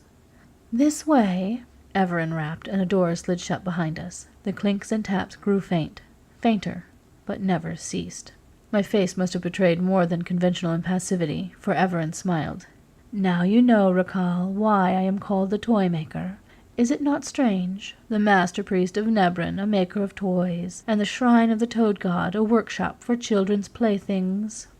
Everin paused suggestively. They were obviously not children's playthings, and this was my cue to say so, but I avoided the trap. Everin opened a sliding panel and took out a doll. She was perhaps the length of my longest finger, molded to the precise proportions of a woman, and costumed after the bizarre fashion of the Ardkran dancing girls. Everin touched no button or key that I could see, but when he set the figure on its feet, it executed a whirling, arm-tossing dance in a fast, tricky tempo. "I am, in a sense, benevolent," Everin murmured. He snapped his fingers, and the doll sank to her knees, and poised there, silent. "Moreover, I have the means and, let us say, the ability to indulge my small fantasies. The little daughter of the president of the Federation of Trade Cities on Samara was sent such a doll recently. What a pity that Paolo Eramengo was so suddenly impeached and banished." The toymaker clucked his teeth commiseratingly. "Perhaps this small companion will compensate the little Carmela for her adjustment to her new position." He replaced the dancer and pulled down something like a whirligig. "This might interest you," he mused, and set it spinning. I stared at the pattern of lights that flowed and disappeared, melting in and out of visible shadows. Suddenly I realized what the thing was doing. I wrested my eyes away with an effort. Had there been a lapse of seconds or minutes? Had Everin spoken? Everin arrested the compelling motion with one finger. "Several of these pretty playthings are available to the children of important men," he said absently. "An import of value for our exploited and impoverished world. Unfortunately, they are perhaps a little, obvious. The incident of nervous breakdowns is, interfering with their sale. The children, of course, are unaffected and love them." Everin set the hypnotic wheel moving again, glanced sideways at me, and set it carefully back. "Now," Everin's voice, hard with the silkiness of a cat's snarl, clawed the silence, "we'll talk business." I turned, composing my face. Everin had something concealed in one hand, but I didn't think it was a weapon, and if I'd known, I'd have had to ignore it anyway. "Perhaps you wonder how we recognized and found you?" A panel cleared in the wall and became translucent. Confused flickers moved, dropped into focus, and I realized that the panel was an ordinary television screen, and I was looking into the well-known interior of the Café of Three Rainbows in the trade city of Charon. By this time I was running low on curiosity, and didn't wonder till much, much later how televised pictures were transmitted around the curve of a planet. Everin sharpened the focus down on the long, Earth-type bar where a tall man in Terran clothes was talking to a pale-haired girl. Everin said, "By now, Race Cargill has decided, no doubt, that you fell into his trap and into the hands of the Yamen. He is off guard now." And suddenly the whole thing seemed so unbearably, illogically funny that my shoulders shook with the effort to keep back dangerous laughter. Since I'd landed in Charon, I'd taken great pains to avoid the trade city, or anyone who might have associated me with it, and Rakal, somehow aware of this, had conveniently filled in the gap by posing as me. It wasn't nearly as difficult as it sounded. I had found that out in Sa. Charon is a long, long way from the major trade city near the Kharsa. I hadn't a single intimate friend there, or within hundreds of miles, to see through the imposture. At most, there were half a dozen of the staff that I'd once met or had a drink with 8 or 10 years ago. Rakal could speak perfect standard when he chose. If he lapsed into Dry-town idiom, that too was in my known character. I had no doubt he was making a great success of it all, probably doing much better with my identity than I could ever have done with his. Everin rasped. "Cargill meant to leave the planet. What stopped him? You could be of use to us, Rakal, but not with this blood feud unsettled." That needed no elucidation. No wolfen in his right mind will bargain with a Dry-towner carrying an unresolved blood feud. By law and custom, declared blood feud takes precedent over any other business, public or private, and is sufficient excuse for broken promises, neglected duties, theft, even murder. "We want it settled once and for all." Everin's voice was low and unhurried. "And we aren't above weighting the scales. This Cargill can and has posed as a Dry-towner, undetected. We don't like Earthmen who can do that. In settling your feud, you will be aiding us and removing a danger. We would be grateful." He opened his closed hand, displaying something small, curled, inert. "Every living thing emits a characteristic pattern of electrical nerve impulses. We have ways of recording those impulses, and we have had you and Cargill under observation for a long time. We've had plenty of opportunity to key this toy to Cargill's pattern." On his palm the curled thing stirred, spread wings. A fledgling bird lay there, small soft body throbbing slightly. Half hidden in a ruff of metallic feathers I glimpsed a grimly elongated beak. The pinions were feathered with delicate down less than 1/4 of an inch long. They beat with delicate insistence against the toymaker's prisoning fingers. "This is not dangerous to you. Press here," he showed me. "And if Race Cargill is within a certain distance, and it is up to you to be within that distance, it will find him, and kill him, unerringly, inescapably, untraceably. We will not tell you the critical distance, and we will give you 3 days. He checked my startled exclamation with a gesture. "Of course, this is a test. Within the hour, Cargill will receive a warning. We want no incompetents who must be helped too much, nor do we want cowards. If you fail, or release the bird at a distance too great, or evade the test," the green inhuman malice in his eyes made me sweat, "we have made another bird." By now my brain was swimming, but I thought I understood the complex, inhuman logic involved. "The other bird is keyed to me." With slow contempt, Everin shook his head. You are used to danger and fond of a gamble. Nothing so simple. We have given you 3 days. If within that time the bird you carried has not killed, the other bird will fly, and it will kill. Rakal, you have a wife." Yes, Rakal had a wife. They could threaten Rakal's wife, and his wife was my sister Julie. Everything after that was anticlimax. Of course I had to drink with Averin, the elaborate formal ritual without which no bargain on wolf is concluded. He entertained me with gory and technical descriptions of the ways in which the birds, and other of his hellish toys, did their killing and worse tasks. Maylin danced into the room and upset the exquisite solemnity of the wine ritual by perching on my knee, stealing a sip from my cup, and pouting prettily when I paid her less attention than she thought she merited.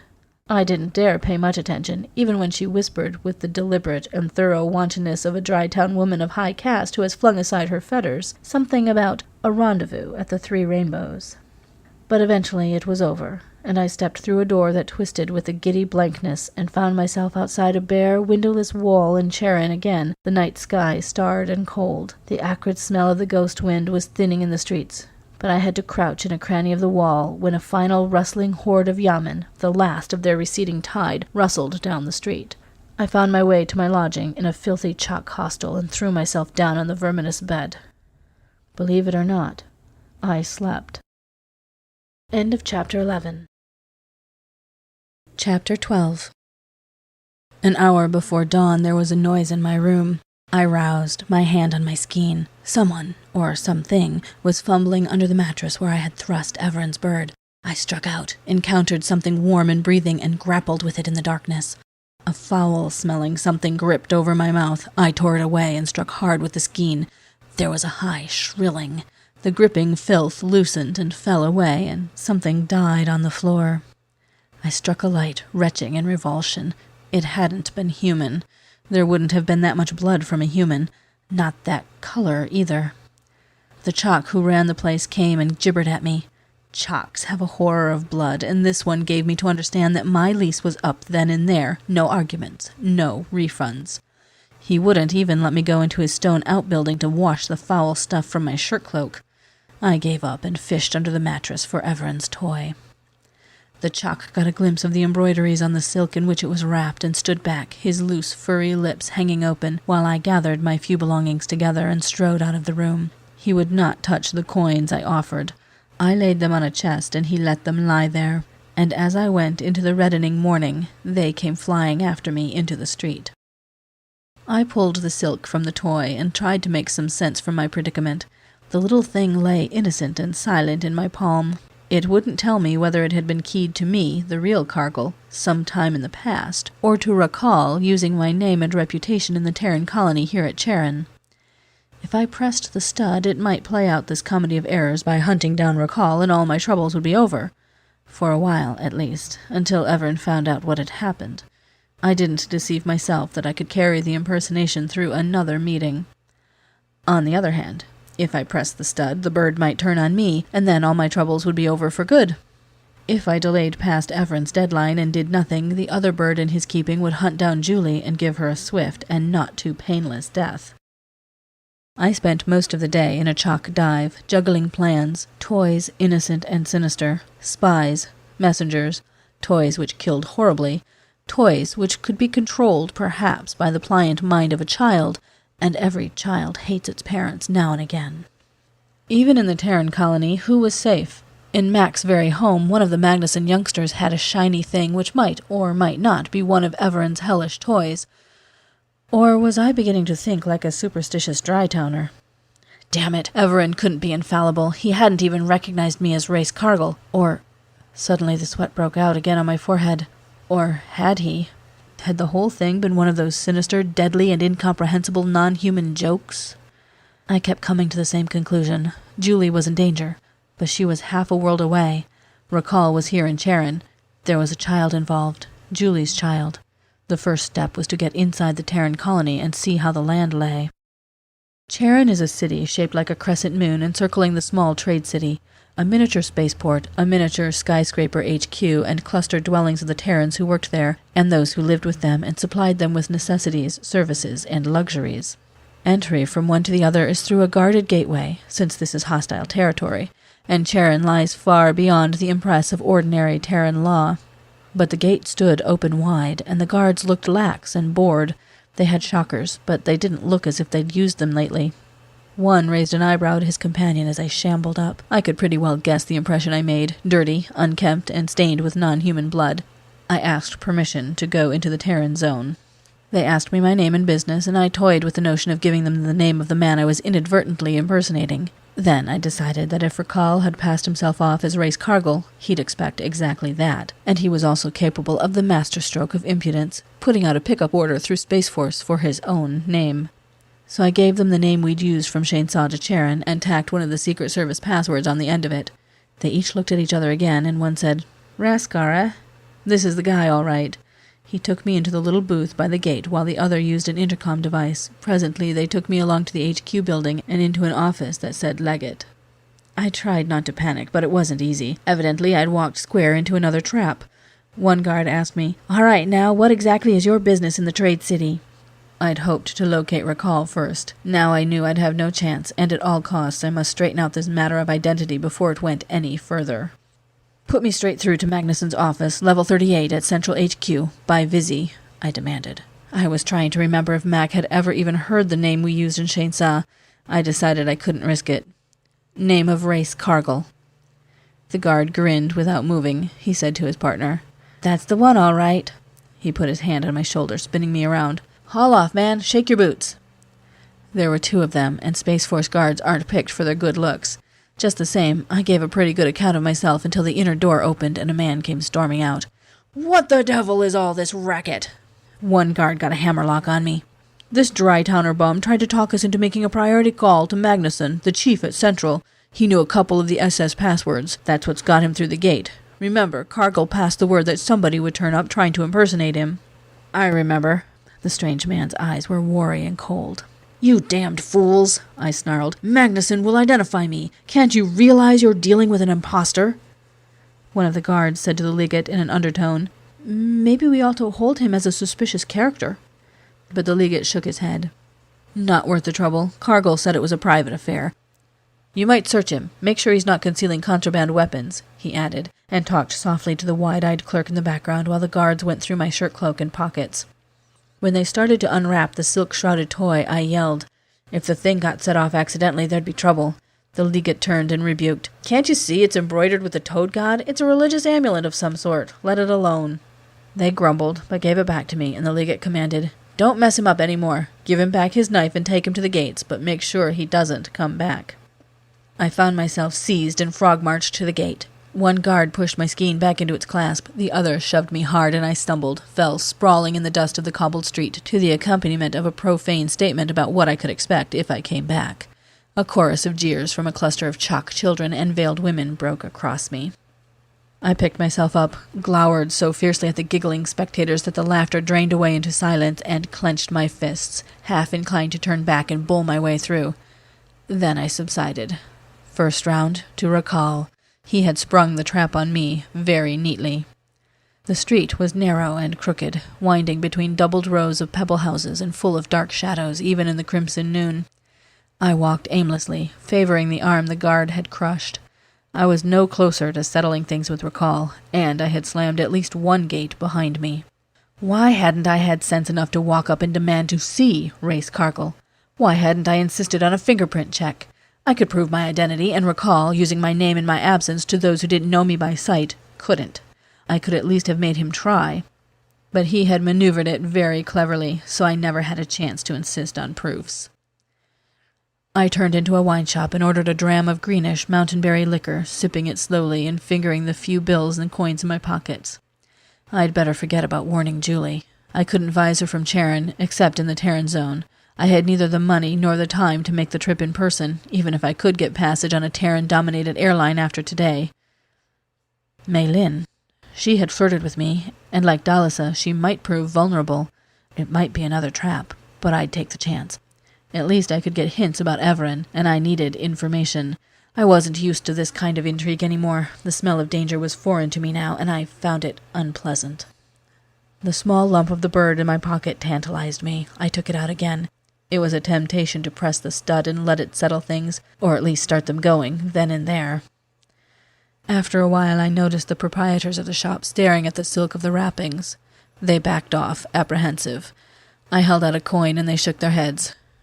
"You are welcome to the drink," one of them said. "All we have is at your service. Only, please go. Go quickly." They would not touch the coins I offered. I thrust the bird in my pocket, swore, and went. It was my second experience with being somehow taboo, and I didn't like it. It was dusk when I realized I was being followed. At first it was a glimpse out of the corner of my eye, a head seen too frequently for coincidence. It developed into a too persistent footstep in uneven rhythm. Tap, tap, tap, tap, tap, tap. I had my skein handy, but I had a hunch this wasn't anything I could settle with a skein. I ducked into a side street and waited. Nothing. I went on, laughing at my imagined fears. Then, after a time, the soft, persistent footfall thudded behind me again. I cut across a thieves' market, dodging from stall to stall, cursed by old women selling hot fried goldfish, women in striped veils railing at me in their chiming talk when I brushed their rolled rugs with hasty feet. Far behind I heard the familiar, uneven hurry. Tap, tap, tap, tap, tap, tap. I fled down a street where women sat on flower-decked balconies, their open lanterns flowing with fountains and rivulets of gold and orange fire. I raced through quiet streets where furred children crept to doors and watched me pass with great golden eyes that shone in the dark. I dodged into an alley and lay there, breathing hard. Someone, not 2 inches away, said, "Are you one of us, brother?" I muttered something surly in his dialect, and a hand, reassuringly human, closed on my elbow. "This way."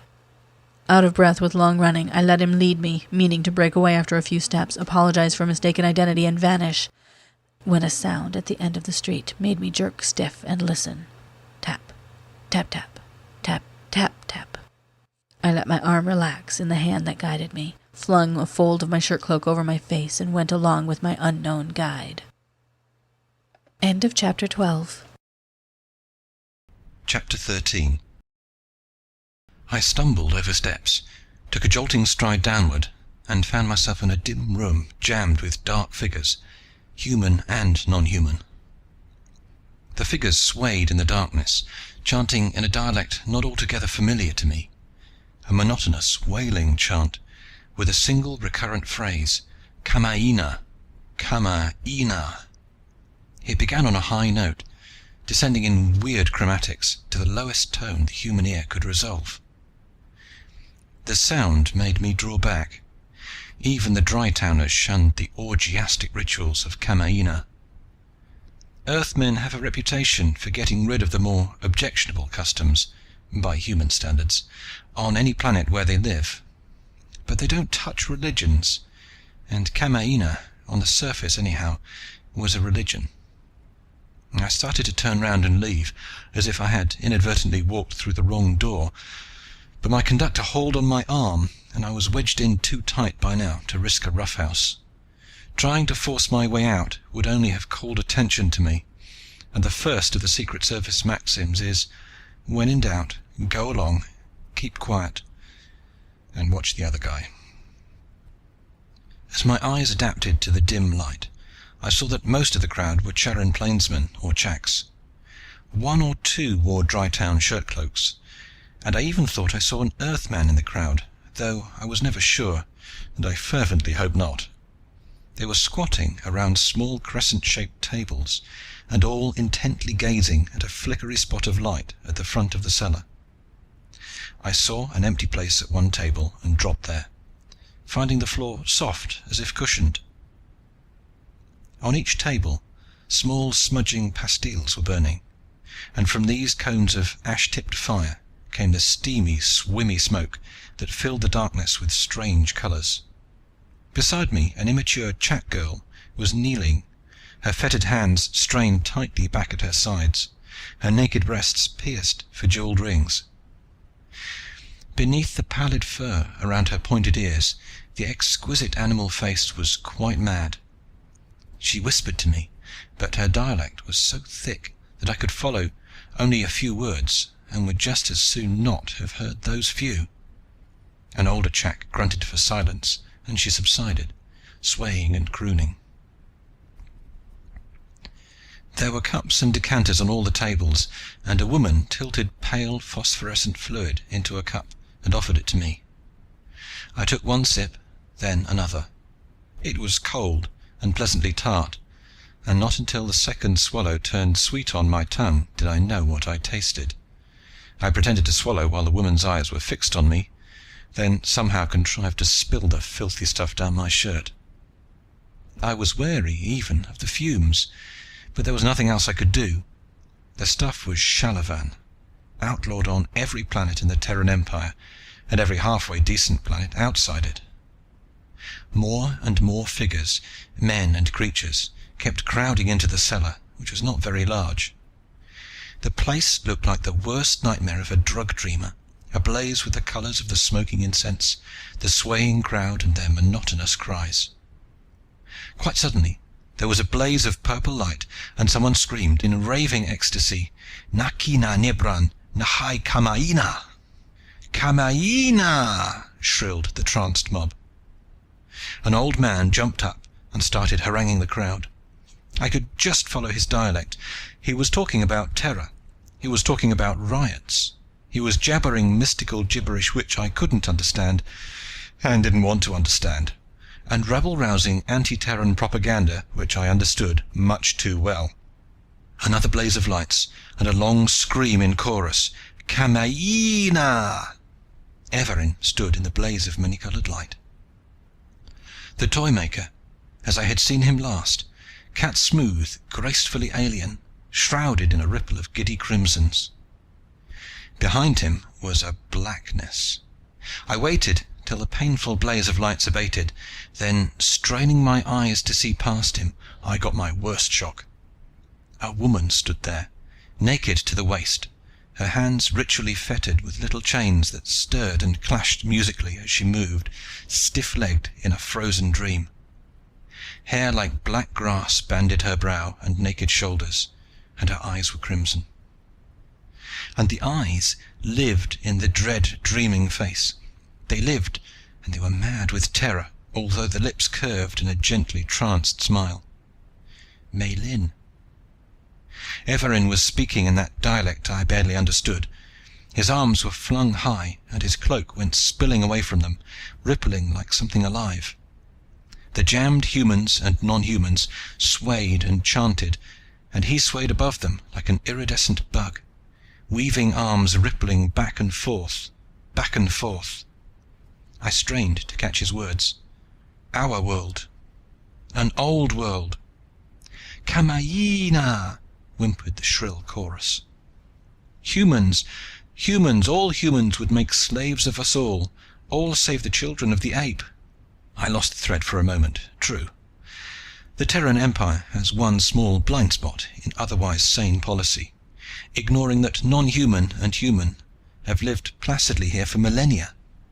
They placidly assume that humans were everywhere the dominant race, as on Earth itself. The Toymaker's weaving arms went on spinning, spinning.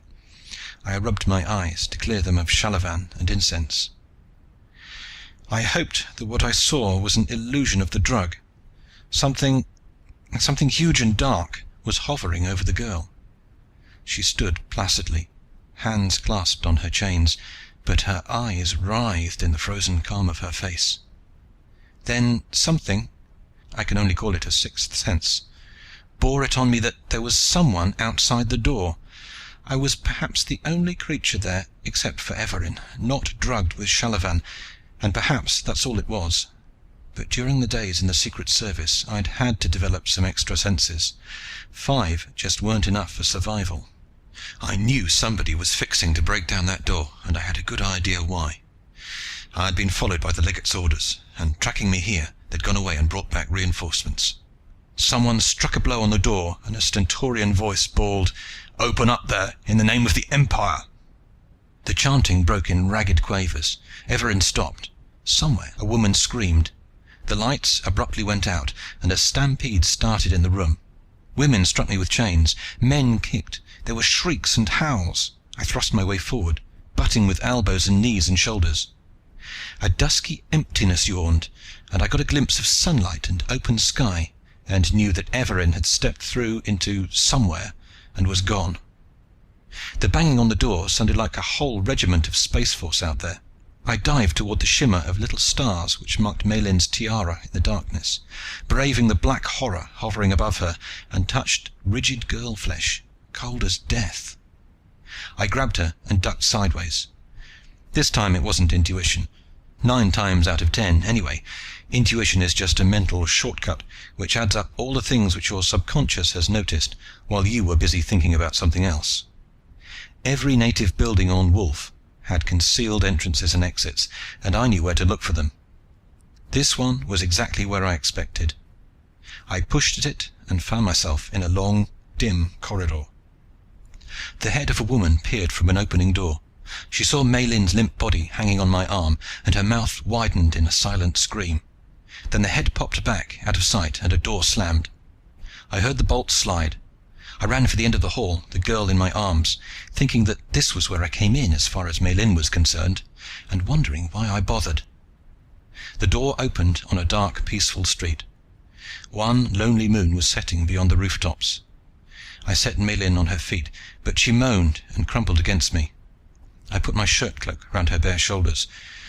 Judging by the noises and yells, we'd gotten out just in time. No one came out the exit behind us.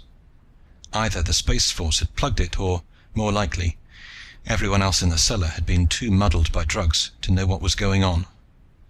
But it was only a few minutes, I knew, before Space Force would check the whole building for concealed escape holes. Suddenly, and irrelevantly, I found myself thinking of a day not too long ago, when I'd stood up in front of a unit in training of Space Force, introduced to them as an intelligence expert on native towns, and solemnly warned them about concealed exits and entrances. I wondered, for half a minute, if it might not be simpler just to wait here and let them pick me up. Then I hoisted Maylin across my shoulders. She was heavier than she looked, and after a minute, half conscious, she began to struggle and moan. There was a Chak-run cookshop down the street, a place I'd once known well, with an evil reputation and worse food, but it was quiet and stayed open all night. I turned in at the door, bending at the low lintel. The place was smoke-filled and foul-smelling. I dumped Maylin on a couch, and sent the frowsy waiter for 2 bowls of noodles and coffee, handed him a few extra coins, and told him to leave us alone. He probably drew the worst possible inference. I saw his muzzle twitch at the smell of Shalavan, but it was that kind of place anyhow. He drew down the shutters and went. I stared at the unconscious girl, then shrugged and started on the noodles. My own head was still swimmy with the fumes, incense and drug, and I wanted it clear. I wasn't sure what I was going to do, but I had Everin's right-hand girl, and I was going to use her. The noodles were greasy and had a curious taste, but they were hot, and I ate all of one bowl before Maylin stirred and whimpered and put up one hand with a little clinking of chains to her hair. The gesture was indefinably reminiscent of Dalisa, and for the first time I saw the likeness between them. It made me wary, and yet curiously softened. Finding she could not move freely, she rolled over, sat up, and stared around in growing bewilderment and dismay. "There was a sort of riot," I said. "I got you out. Everin ditched you, and you can quit thinking what you're thinking. I put my shirt cloak on you because you were bare to the waist, and it didn't look so good." I stopped to think that over, and amended. "I mean, I couldn't haul you around the streets that way. It looked good enough." To my surprise, she gave a shaky little giggle, and held out her fettered hands. "Will you?" I broke her links and freed her. She rubbed her wrists as if they hurt her, then drew up her draperies, pinned them so that she was decently covered, and tossed back my shirt cloak. Her eyes were wide and soft in the light of the flickering stub of candle. "Oh, Rakhal," she sighed, "when I saw you there." She sat up, clasping her hands together, and when she continued, her voice was curiously cold and controlled for anyone so childish. It was almost as cold as Dalisa's. "If you've come from Kiral, I'm not going back. I'll never go back, and you may as well know it." "I don't come from Kiral, and I don't care where you go." "I don't care what you do." I suddenly realized that the last statement was wholly untrue, and to cover my confusion I shoved the remaining bowl of noodles at her. "Eat." She wrinkled her nose in fastidious disgust. "I'm not hungry." "Eat it anyway. You're still half doped, and the food will clear your head." I picked up one mug of the coffee and drained it at a single swallow. What were you doing in that disgusting den? Without warning, she flung herself across the table at me, throwing her arms around my neck. Startled, I let her cling a moment, then reached up and firmly unfastened her hands. None of that now. I fell for it once, and it landed me in the middle of the mud pie. But her fingers bit my shoulder. "Rakhal, Rakhal! I tried to get away and find you. Have you still got the bird? You haven't set it off yet. Oh, don't, Rakhal. You don't know what Everin is. You don't know what he's doing. The words spilled out of her like floodwaters. He's won so many of you. Don't let him have you too, Rakhal. They call you an honest man. You worked once for Terra. The Terrans would believe you if you went to them and told them what he... Rakhal, take me to the Terran zone. Take me there. Take me where they'll protect me from Everin. At first I tried to stop her, question her, then waited and let the torrent of entreaty run on and on. At last, exhausted and breathless, she lay quietly against my shoulder, her head fallen forward. The musty reek of Shalavan mingled with the flower scent of her hair. Kid, I said heavily at last, you and your toy maker have both got me wrong.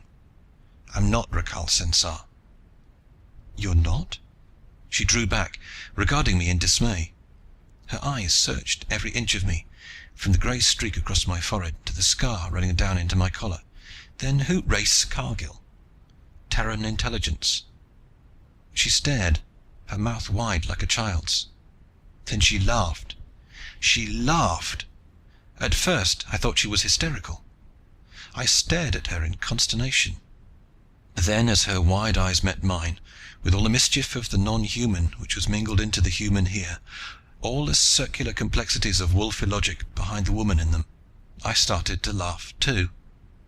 I threw back my head and roared until we were clinging together and gasping with mirth like a pair of raving fools. The Chak waiter came to the door and stared at us, and I roared, "Get the hell out!" between spasms of crazy laughter. Then she was wiping her face, tears of mirth still dripping down her cheeks, and I was frowning bleakly into the empty bowls. "Cargill," she said hesitantly, "you can take me to the Terrans where Rakhal..." "Hell's bells!" I exploded. "I can't take you anywhere, girl. I've got to find Rakhal." I stopped in mid-sentence and looked at her clearly for the first time. "Child, I'll see that you're protected if I can, but I'm afraid you've walked from the trap to the cookpot. There isn't a house in Charin that will hold me. Been thrown out twice today."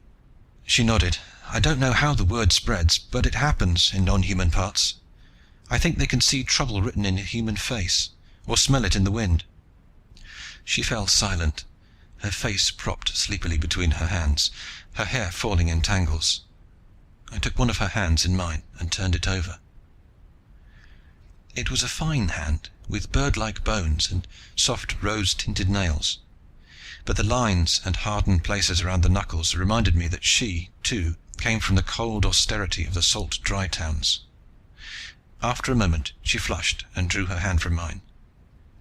"What are you thinking, Cargill?" she asked, and for the first time I heard her voice sobered, without the coquetry, which must, after all, have been a very thin veneer. I answered her simply and literally. "I'm thinking of Dallisa. I thought you were very different, and yet I see that you are very like her." I thought she would question what I knew of her sister, but she let it pass in silence. After a time she said, "Yes, we were twins." Then, after a long silence, she added, "But she was always much the older."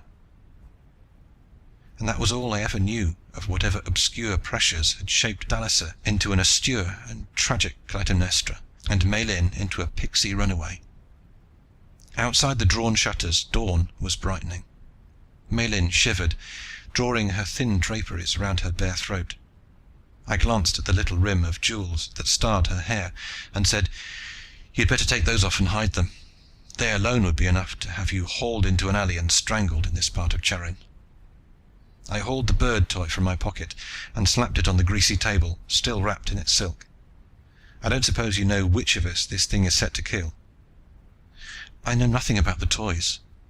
"You seem to know plenty about the toy maker." "I thought so, until last night."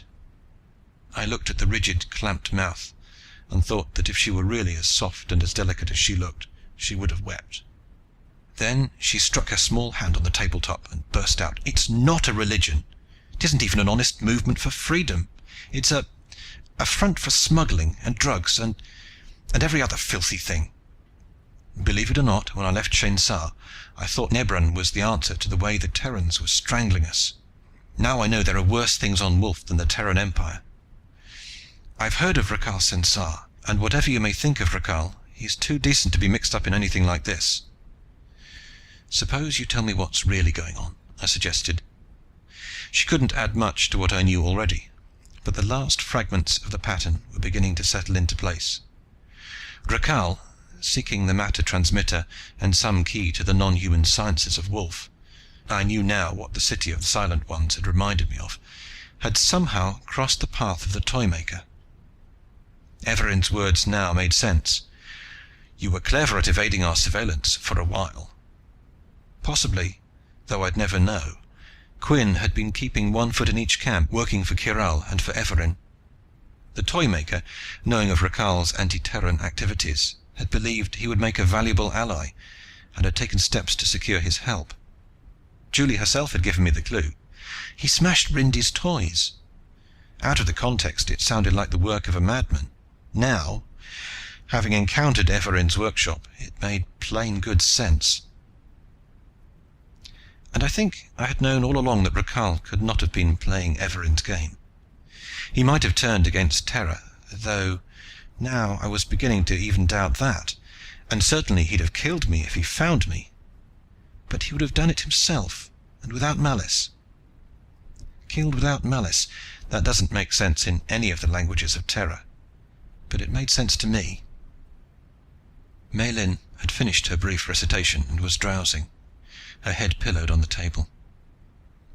The reddish light was growing, and I realized that I was waiting for dawn as, days ago, I had waited for sunset in Shensa, with every nerve stretched to the breaking point. It was dawn of the third morning, and this bird lying on the table before me must fly, or far away in the Kharsa another would fly at Julie. I said, "There's some distance limitation on this one, I understand, since I have to be fairly near its object. If I lock it in a steel box and drop it in the desert, I'll guarantee it won't bother anybody. I don't suppose you'd have a shot at stealing the other one for me?" She raised her head, eyes flashing. "Why should you worry about Rakal's wife?" she flared. And for no good reason, it occurred to me that she was jealous. I might have known Everin wouldn't shoot in the dark. Rakal's wife, that Earthwoman, what do you care for her? It seemed important to set her straight. I explained that Julie was my sister, and saw a little of the tension fade from her face, but not all. Remembering the custom of the Dry Towns, I was not wholly surprised when she added, jealously, "When I heard of your feud, I guessed it was over that woman." "But not in the way you think," I said. Julie had been part of it, certainly. Even then, I had not wanted her to turn her back on her world, but if Rakal had remained with Terra, I would have accepted his marriage to Julie.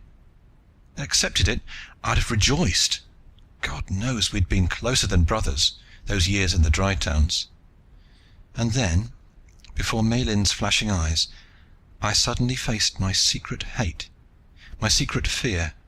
No, the quarrel had not been all Rakal's doing. He had not turned his back, unexplained, on Terra. In some unrecognized fashion, I had done my best to drive him away. And when he had gone, I had banished a part of myself as well, and thought I could end the struggle by saying it didn't exist. And now, facing what I had done to all of us, I knew that my revenge, so long sought, so dearly cherished, must be abandoned. "We still have to deal with the bird," I said. "It's a gamble, with all the cards wild. I could dismantle it and trust to luck that Wolf Illogic didn't include a tamper mechanism, but that didn't seem worth the risk. First, I've got to find Rakal. If I set the bird free and it killed him, it wouldn't settle anything. For I could not kill Rakal. Not now, because I knew life would be a worse punishment than death, but because, if I knew it now, if Rakal died, Julie would die too. And if I killed him, I'd be killing the best part of myself.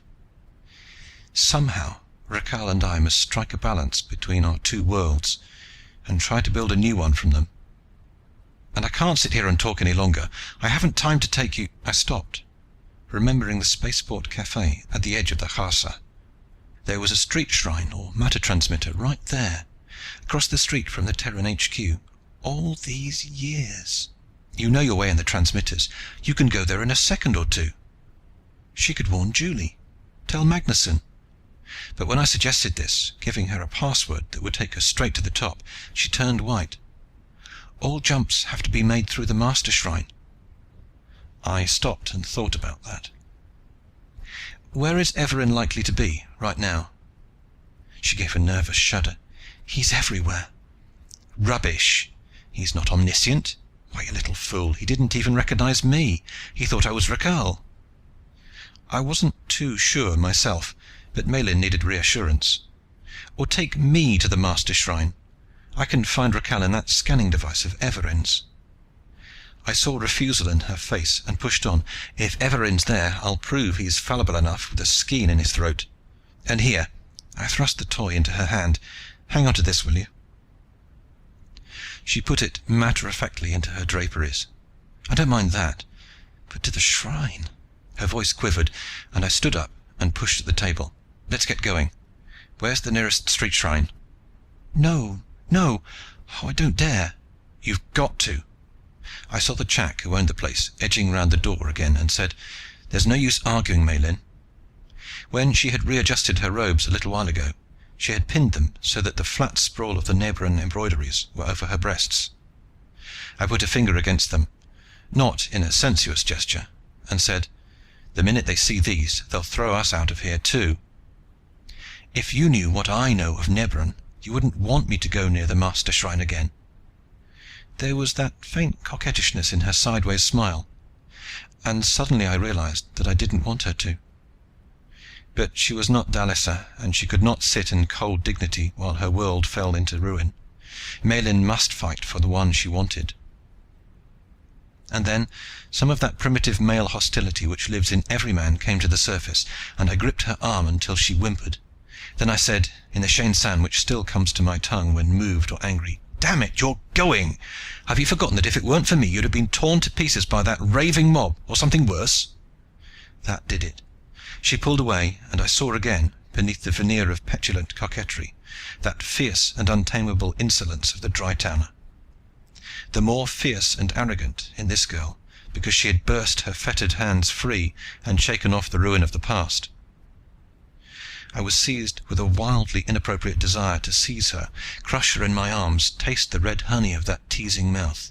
The effort of mastering the impulse made me rough. I shoved at her and said, Come on, let's get there before Everin does. End of chapter 13. Chapter 14. Outside in the streets it was full day, and the colour and life of Charon had subsided into listlessness again, a dim, morning dullness and silence. Only a few men lounged wearily in the streets, as if the sun had sapped their energy. And always the pale, fleecy-haired children, human and furred non-human, played their mysterious games on the curbs and gutters, and staring at us with neither curiosity nor malice. Malin was shaking when she set her feet into the patterned stones of the street shrine. Scared, Malin? I know Everin, you don't, but... Her mouth twitched in a painful attempt at the old mischief. When I'm with a great and valorous Earthman... Cut it out, I growled, and she giggled. You'll have to stand closer to me. The transmitters are meant only for one person. I stooped and put my arms round her. Like this? Like this, she whispered, pressing herself against me. A staggering whirl of dizzy darkness swung around my head. The street vanished. After an instant, the floor steadied and we stepped into the terminal room in the master shrine, under a skylight dim with the last red slant of sunset. Distant hammering noises rang in my ears. Malin whispered, Everin's not here, but he might jump through at any second. I wasn't listening. Where is this place, Malin? Where on the planet?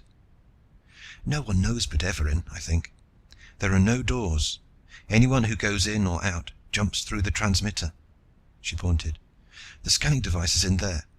We'll have to go through the workroom. She was patting her cushioned robes into place, smoothing her hair with fastidious fingers. "I don't suppose you have a comb? I've no time to go to my own." I'd known she was a vain and pampered brat, but this passed all reason, and I said so, exploding at her. She looked at me as if I wasn't quite intelligent. "Little ones, my friend, notice things. You are quite enough of a redneck, but I, Nebran's priestess, walk through their workroom all blown out and looking like the tag end of an orgy in Adkaran." Abashed, I fished in my pocket and offered her a somewhat battered pocket comb. She looked at it distastefully, but used it to good purpose, smoothing her hair swiftly, rearranging her loose-pinned robe so that the worst of the tears and stains were covered, giving me meanwhile an artless and rather tempting view of some delicious curvature. She replaced the starred tiara on her ringlets, and finally opened the door of the workroom, and we walked through. Not for years had I known that particular sensation, thousands of eyes boring holes in the center of my back somewhere. There were eyes, the round inhuman orbs of the dwarf chacks, the faceted stare of the prism eyes of the toys. The workroom wasn't 100 feet long, but it felt longer than a good many miles I'd walked. Here and there the dwarfs murmured an obsequious greeting to Maylin, and she made some light-hearted answer. She had warned me to walk as if I had every right to be there, and I strode after her as if we were simply going to an agreed-on meeting in the next room. But I was drenched with cold sweat before the further door finally closed, safe and blessedly opaque, behind us. Maylin, too, was shaking with fright, and I put a hand on her arm. "Steady, kid. Where's the scanner?" She touched the panel I'd seen. "I'm not sure if I can focus it accurately." Evarin never let me touch it. This was a fine time to tell me that. "How does it work?" "It's an adaptation of the transmitter principle. It lets you see anywhere, but without jumping. It uses a tracer mechanism, like the one in the toys. If Rakal's electrical impulse pattern were on file. Just a minute." She fished out the bird toy and unwrapped it. "Here's how we find out which of you this is keyed to." I looked at the fledgling bird, lying innocently in her palm, as she pushed aside the feathers, exposing a tiny crystal. "If it's keyed to you, you'll see yourself in this, as if the screen were a mirror. If it's keyed to Rakal..." She touched the crystal to the surface of the screen. Little flickers of snow wavered and danced, then abruptly we were looking down from a height at the lean back of a man in a leather jacket. Slowly he turned. I saw the familiar set of his shoulders, saw the back of his head come into an aquiline profile, and the profile turned slowly into a scarred, seared mask, more hideously claw-marked and disfigured than my own. "Rakal," I muttered. "Shift the focus if you can, Maylin. Get a look out of the window or something. Sharon's a big city. If we could get a good look at a landmark." Rakal was talking soundlessly, his lips moving as he spoke to someone out of sight range of the scanning device. Abruptly, Maylin said, "There." She had caught a window in the sight field of the pane. I could see a high pylon and 2 or 3 uprights that looked like a bridge just outside. I said, "It's the Bridge of Summer Snows. I know where he is now. Turn it off, Maylin. We can find him." I was turning away when Maylin screamed, "Look!" Rakal had turned his back on the scanner, and for the first time I could see who he was talking to. A hunched, cat-like shoulder twisted, a sinuous neck, high-held head that was not quite human. "Evarin," I swore. "That does it. He knows now that I'm not Rakal, if he didn't know it all along. Come on, girl, we're getting out of here." This time there was no pretense of normality as we dashed through the workroom. Fingers dropped from half-completed toys as they stared after us. Toys! I wanted to stop and smash them all, but if we hurried we might find Rakal, and with luck we would find Evarin with him. And then I was going to bang their heads together. I'd reached a saturation point on adventure. I'd had all I wanted. I realized that I'd been up all night, that I was exhausted. I wanted to murder and smash, and wanted to fall down somewhere and go to sleep, all at once. We banged the workroom door shut, and I took time to shove a heavy divan against it, blockading it. Maylin stared. "The little ones wouldn't harm me," she began. "I'm sacrosanct." I wasn't sure. I had a notion her status had changed plenty, beginning when I saw her chained and drugged and standing under the hovering horror. But I didn't say so. Maybe, but there's nothing sacred about me. She was already inside the recess where the Toad God swatted. There is a street shrine just beyond the bridge of summer snows. We can jump directly there. Abruptly, she froze in my arms with a convulsive shudder. Everin! Hold me tight. He's jumping in. Quick! Space reeled around us, and then... Can you split instantaneousness into fragments? It didn't make sense. But so help me, that's what happened. And everything that happened occurred within less than a second. We landed in the street shrine. I could see the pylon and the bridge, and the rising sun of Charin. Then there was a giddy internal wrenching. A blast of icy air whistled round us, and we were gazing out at the polar mountains ringed in their eternal snow.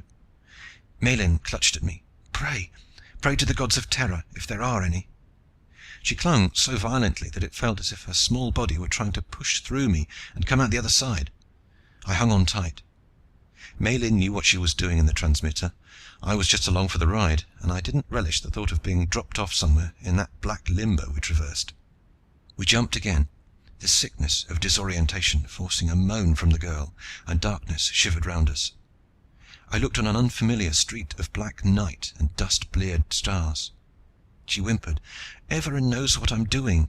He's jumping us all over the planet. He can work the controls with his mind. Psychokinetics, I can do it a little, but I never dared. Oh, hang on tight. Then began one of the most amazing duels ever fought. Malin would make some tiny movement, and we would be falling, blind and dizzy, through blackness. Halfway through the giddiness, a new direction would wrench us, and we would be thrust elsewhere, and look out into a new street. One instant I smelled hot coffee from the spaceport cafe near the Kharsa. An instant later it was blinding noon, with crimson fronds waving above us and a dazzle of water. We flicked in and out of the salty air of Shainsar, glimpsed flowers and a Dylon street. Moonlight, noon, red twilight flickered and went, shot through with the terrible giddiness of hyperspace. Then suddenly I caught a second glimpse of the bridge and the pylon. A moment's oversight had landed us for an instant in Charin. The blackness started to reel down, but my reflexes are fast, and I made one swift, scrabbling step forward. We lurched, sprawled, locked together on the stones of the bridge of summer snows. Battered and bruised and bloody, we were still alive, and where we wanted to be. I lifted Malin to her feet. Her eyes were dazed with pain. The ground swayed and rocked under our feet as we fled along the bridge. At the far end, I looked up at the pylon. Judging from its angle, we couldn't be more than 100 feet from the window through which I'd seen that landmark in the scanner. In this street, there was a wine shop, a silk market, and a small private house. I walked up and banged on the door. Silence. I knocked again, and had time to wonder if we'd find ourselves explaining things to some uninvolved stranger. Then I heard a child's high voice, and a deep, familiar voice hushing it. The door opened, just a crack, to reveal part of a scarred face. It drew into a hideous grin, then relaxed. I thought it might be you, Cargill. You've taken at least 3 days longer than I figured getting here. Come on in, said Rakal Sensar. End of chapter 14. Chapter 15. He hadn't changed much in 6 years. His face was worse than mine. He hadn't had the plastic surgeons of Terran intelligence doing their best for him. His mouth, I thought fleetingly, must hurt like hell when he drew it up into the kind of grin he was grinning now. His eyebrows, thick and fierce with grey in them, went up as he saw Malin, but he backed away to let us enter, and shut the door behind us. The room was bare, and didn't look as if it had been lived in much. The floor was stone, rough laid, a single fur rug laid before a brazier. A little girl was sitting on the rug, drinking from a big double-handled mug, but she scrambled to her feet as we came in, and backed against the wall, looking at us with wide eyes. She had pale red hair like Julie's, cut straight in a fringe across her forehead, and she was dressed in a smock of dyed red fur that almost matched her hair. A little smear of milk like a white moustache, clung to her upper lip where she'd forgotten to wipe her mouth. She was about 5 years old, with deep-set dark eyes like Julie's, that watched me gravely, without surprise or fear. She evidently knew who I was. "Rindy," Rakhal said quietly, not taking his eyes from me. "Go into the other room." Rindy didn't move, still staring at me. Then she moved towards Mei Lin, looking up intently, not at the woman, but at the pattern of embroideries across her dress. It was very quiet, until Rakhal added, in a gentle and curiously moderate voice, "Do you still carry a skein, Race?" I shook my head. There's an ancient proverb on Terra about blood being thicker than water, Rakhal. That's Julie's daughter. I'm not going to kill her father right before her eyes. My rage spilled over then, and I bellowed, "To hell with your damn Dry Town feuds, and your filthy toad god, and all the rest of it." Rakhal said harshly, "Rindy, I told you to get out." "She needn't go." I took a step towards the little girl, a wary eye on Rakhal. "I don't know quite what you're up to, but it's nothing for a child to be mixed up in. Do what you damn please. I can settle with you any time. The first thing is to get Rindy out of here. She belongs with Julie, and damn it, that's where she's going." I held out my arms to the little girl and said, "It's over, Rindy. Whatever he's done to you, your mother sent me to find you. Don't you want to go to your mother?" Rakhal made a menacing gesture and warned I wouldn't. Mei Lin darted swiftly between us and caught up the child in her arms. Rindy began to struggle noiselessly, kicking and whimpering, but Mei Lin took 2 quick steps and flung an inner door open. Rakhal took a stride toward her.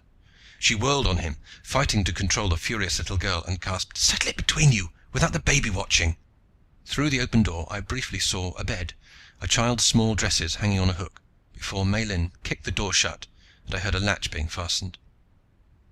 Behind the closed door, Rindy broke into angry screams, but I put my back against the door. "She's right. We'll settle it between the 2 of us. What have you done to the child?" "If you thought..." Rakhal stopped himself in mid-sentence and stood watching me, without moving, for a minute. Then he laughed. "You're as stupid as ever, Race. Why, you fool, I knew Julie would run straight to you, if she was scared enough. I knew it would bring you out of hiding. Why, you damn fool." He stood mocking me, but there was a strained fury, almost a frenzy of contempt behind the laughter. "You filthy coward, Race. 6 years hiding in the Terran zone. 6 years, and I gave you 6 months. If you'd had the guts to walk out after me, after I rigged that final deal to give you the chance, we could have gone after the biggest thing on Wolf, and we could have brought it off together, instead of spending years spying and dodging and hunting. And now, when I finally get you out of hiding, all you want to do is run back where you'll be safe. I thought you had more guts. Not for Everin's dirty work." Rakhal swore hideously. "Everin? Do you really believe..." "I might have known he'd get to you too. That girl. And you managed to wreck all I did there too." Suddenly, so swiftly my eyes could hardly follow, he whipped out his skein and came at me. "Get away from that door." I stood my ground. "You'll have to kill me first. And I won't fight you, Rakhal. We'll settle this, but we'll do it my way for once, like Earthmen." "Son of the ape, get your skein out, you stinking coward." "I won't do it, Rakhal." I stood and defied him. I had outmaneuvered Dry-towners in a shegri bet. I knew Rakhal, and I knew he would not knife an unarmed man. We fought once with the Kifar, and it didn't settle anything. This time we'll do it my way. I threw my skein away before I came here. I won't fight." He thrust at me. Even I could see that the blow was a feint, and I had a flashing, instantaneous memory of Dallisa's threat to drive the knife through my palms. But even while I commanded myself to stand steady, sheer reflex threw me forward, grabbing at his wrist and the knife. Between my grappling hand he twisted, and I felt the skein drive home, rip through my jacket with a tearing sound. Felt the thin, fine line of touch, not pain yet, as it sliced flesh. The pain burned through my ribs, and I felt hot blood, and I wanted to kill Rakhal, wanted to get my hands round his throat and kill him with them. At the same time I was raging because I didn't want to fight the crazy fool. I wasn't even mad at him. Malin flung the door open, shrieking, and suddenly the toy, released, was darting a small, whirring, droning horror straight at Rakhal's eyes. I yelled, but there was no time to warn him. I bent and butted him in the stomach. He grunted, doubled up in agony, and fell out of the path of the diving toy. It whirred in frustration, hovered. He writhed in agony, drawing up his knees, clawing at his shirt, while I turned on Malin in immense fury and stopped. Hers had been a move of desperation, an instinctive act to restore the balance between a weaponless man and one who had a knife. Rakhal gasped in a hoarse voice, with all the breath gone from it. "Didn't want to use. Rather fight clean." Then he opened his closed fist, and suddenly there were two of the little whirring, droning horrors in the room, and this one was diving at me. And as I threw myself headlong to the floor, the last puzzle piece fell into place. Evarin had made the same bargain with Rakhal as with me. I rolled over, dodging. Behind me in the room there was a child's shrill scream, "Daddy! Daddy!" And abruptly the birds collapsed in mid-air and went limp. They fell to the floor like dropping stones, and lay there quivering. Rindy dashed across the room, her small skirts flying, and grabbed up one of the terrible vicious things in either hand. "Rindy!" I bellowed. "No!" She stood shaking, tears pouring down her round cheeks, a toy squeezed tight in either hand. Dark veins stood out almost black on her fair temples. "Break them, Daddy," she implored in a little thread of a voice. "Break them quick. I can't hang on." Rakhal staggered to his feet like a drunken man, and snatched one of the toys, grinding it under his heel. He made a grab at the second, reeled, and drew in an anguished breath. He crumpled up, clutching at his belly where I'd butted him. The bird screamed like a living thing. Breaking the paralysis of horror, I leapt up, ran across the room, heedless of the searing pain along my side. I snatched the bird from Rindy as it screamed and shrilled, and died as my foot crunched the tiny feathers. I stamped the still moving thing into an amorphous mess, and kept on stamping and smashing until it was only a heap of powder. Rakhal finally managed to haul himself upright again. His face was so pale that the scars stood out like fresh burns. "That was a foul blow, Race, but I know why you did it." He stopped and breathed for a minute. Then he muttered, "You saved my life, you know. Did you know you were doing it when you did it?" Still breathing hard, I nodded. Done knowingly, it meant an end of blood feud. However, we had wronged each other, whatever the pledges. I spoke the words that confirmed it and ended it, finally and forever. There is a life between us. Let it stand for a death. Malin was standing in the doorway, her hands pressed to her mouth, her eyes wide. She said shakily, "You're walking around with a knife in your ribs, you fool." Rakhal whirled, and with a quick jerk he pulled the skein loose. It had simply been caught in my shirt cloak, in a fold of the rough cloth. He pulled it away, glanced at the red tip, then relaxed. "Not more than an inch deep," he said. Then angrily defending himself, "You did it yourself, you ape. I was trying to get rid of the knife when you jumped me." But I knew that, and he knew I knew it. He turned and scooped up Rindy, who was sobbing noisily. She dug her head into his shoulder, and I made out her strangled words. "The other toys hurt you when I was mad at you," she sobbed, rubbing her fists against smeared cheeks. I wasn't that mad at you. I wasn't that mad at anybody. Not even him." Rakhal pressed his hand against his daughter's fleecy hair and said, looking at me over her head, "The toys activate a child's subconscious resentments against his parents. I found out that much. That also means a child can control them for a few seconds. No adult can." A stranger would have seen no change in his expression, but I knew him and saw. "Julie said you threatened Rindy."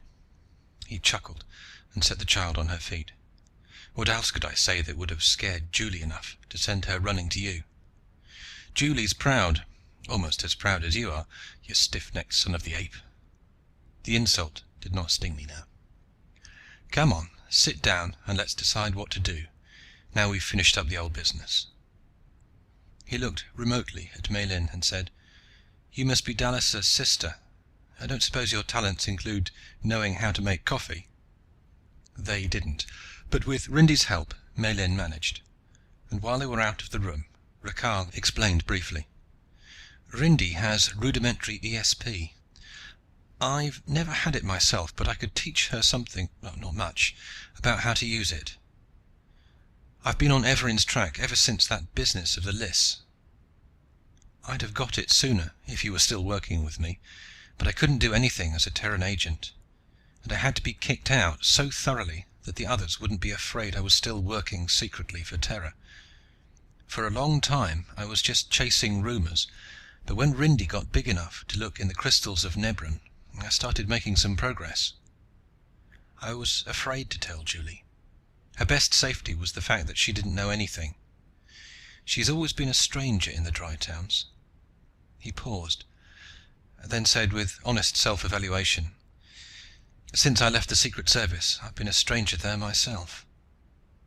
I asked, "What about Dallisa?" "Twins have some ESP to each other. I knew Maylin had gone to the Toymaker. I tried to get Dallisa to find out where Maylin had gone, learn more about it. Dallisa wouldn't risk it, but Catterall saw me with Dallisa and thought it was Maylin. That put him on my tail too, and I had to leave Shainsa. I was afraid of Catterall," he added soberly, "afraid of what he'd do. I couldn't do anything without Rindy, and I knew if I told Julie what I was doing, she'd take Rindy away into the Terran zone, and I'd be as good as dead." As he talked, I began to realize how vast a web Evarin and the underground organization of Nebran had spread for us. "Evarin was here today. What for?" Rakhal laughed mirthlessly. "He's been trying to get us to kill each other off. That would get rid of us both. He wants to turn over Wolf to the non-humans entirely. I think he's sincere enough, but—" he spread his hands helplessly, "I can't sit by and see it." I asked point blank, "Are you working for Terra? Or for the Dry Towns? Or any of the anti-Terran movements?" "I'm working for me," he said with a shrug. "I don't think much of the Terran Empire, but one planet can't fight a galaxy. Race, I want just one thing. I want the Dry Towns and the rest of Wolf to have a voice in their own government. Any planet which makes a substantial contribution to galactic science, by the laws of the Terran Empire, is automatically given the status of an independent commonwealth. If a man from the Dry Towns discovers something like a matter transmitter, Wolf gets dominion status. But Evarin and his gang want to keep it secret, keep it away from Terra, keep it locked up in places like Canarsa. Somebody has to get it away from them, and if I do it, I get a nice fat bonus and an official position." I believed that, where I would have suspected too much protestation of altruism. Rakhal tossed it aside. "You've got Maylin to take you through the transmitters. Go back to the Master Shrine and tell Evarin that raced Cargill is dead. In the Trade City they think I'm Cargill, and I can get in and out as I choose. Sorry if it caused you trouble, but it was the safest thing I could think of.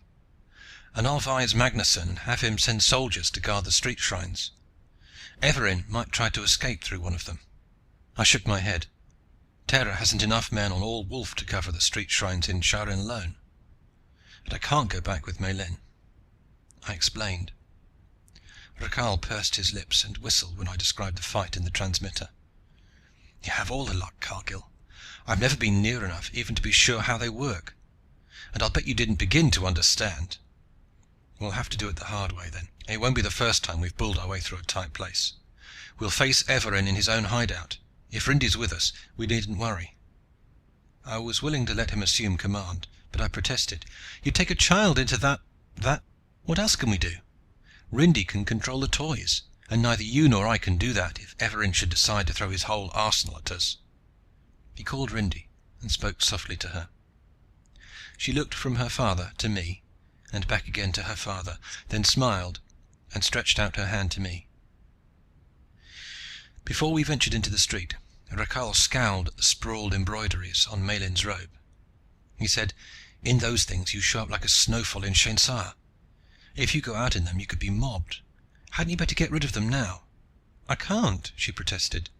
"They're the keys to the transmitter." Rakhal looked at the conventionalized idols with curiosity, but said only, "Cover them up in the street, then. Rindy, find her something to put over her dress." When we reached the street shine, Maylin admonished, "Stand close together on the stones. I'm not sure we can all make the jump at once, but we'll have to try." Rakhal picked up Rindy and hoisted her to his shoulder. Maylin dropped the cloak she had draped over the pattern of the Nebran embroideries, and we crowded close together. The street swayed and vanished, and I felt the now familiar dip and swirl of blackness before the world straightened out again.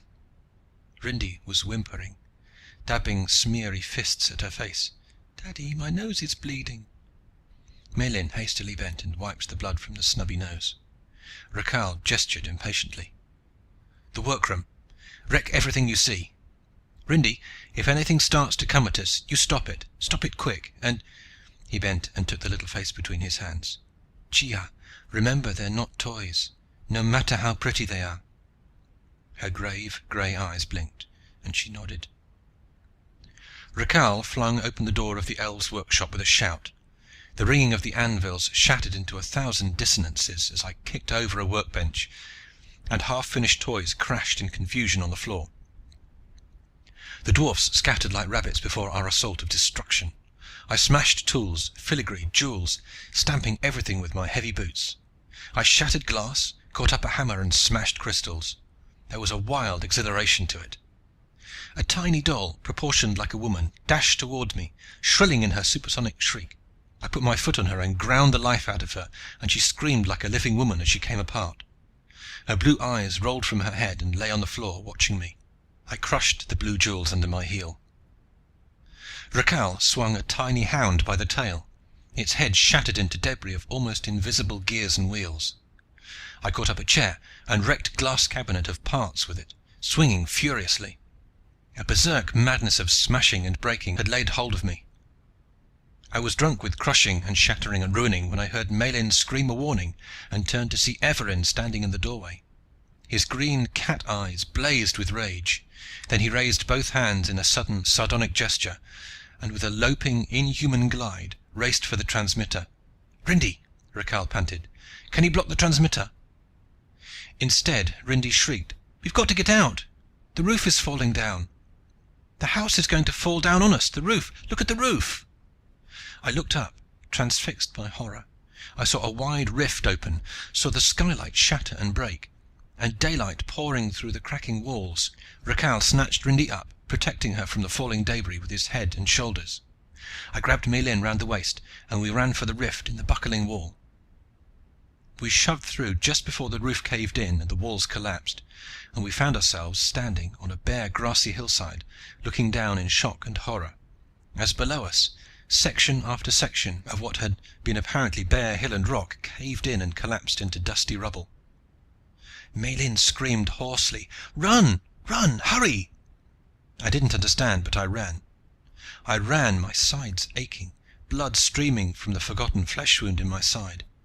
Maylin raced beside me, and Rakhal stumbled along, carrying Rindy. Then the shock of a great explosion rocked the ground, hurling me down full length, Maylin falling on top of me. Rakhal went down on his knees. Rindy was crying loudly. When I could see straight again, I looked down at the hillside. There was nothing left of Everin's hideaway, or the master shrine of Nebran, except a great gaping hole, still oozing smoke and thick black dust. Maylin said aloud, dazed, "So that's what he was going to do." It fitted the peculiar non-human logic of the Toymaker. He'd covered the traces. "Destroyed!" Rakhal raged. "All destroyed! The workrooms, the science of the toys, the matter transmitter. The minute we find it, it's destroyed." He beat his fists furiously. "Our one chance to learn." "We were lucky to get out alive," said Maylin quietly. "Where on the planet are we, I wonder?" I looked down the hillside and stared in amazement. Spread out on the hillside below us lay the Kharsa, topped by the white skyscraper of the HQ. "I'll be damned," I said. "Right here." "We're home, Rakhal. You can go down and make your peace with the Terrans, and Julie. And you, Maylin." Before the others, I could not say what I was thinking, but I put my hand on her shoulder and kept it there. She smiled, shakily, with a hint of her old mischief. "I can't go into the Terran zone looking like this, can I? Give me that comb again. Rakhal, give me your shirt cloak, my robes are torn." "You vain, stupid female, worrying about a thing like that at a time like this!" Rakhal's look was like murder. I put my comb in her hand, then suddenly saw something in the symbols across her breasts. Before this I had seen only the conventionalized and intricate glyph of the toad god, but now... I reached out and ripped the cloth away. "Cargill!"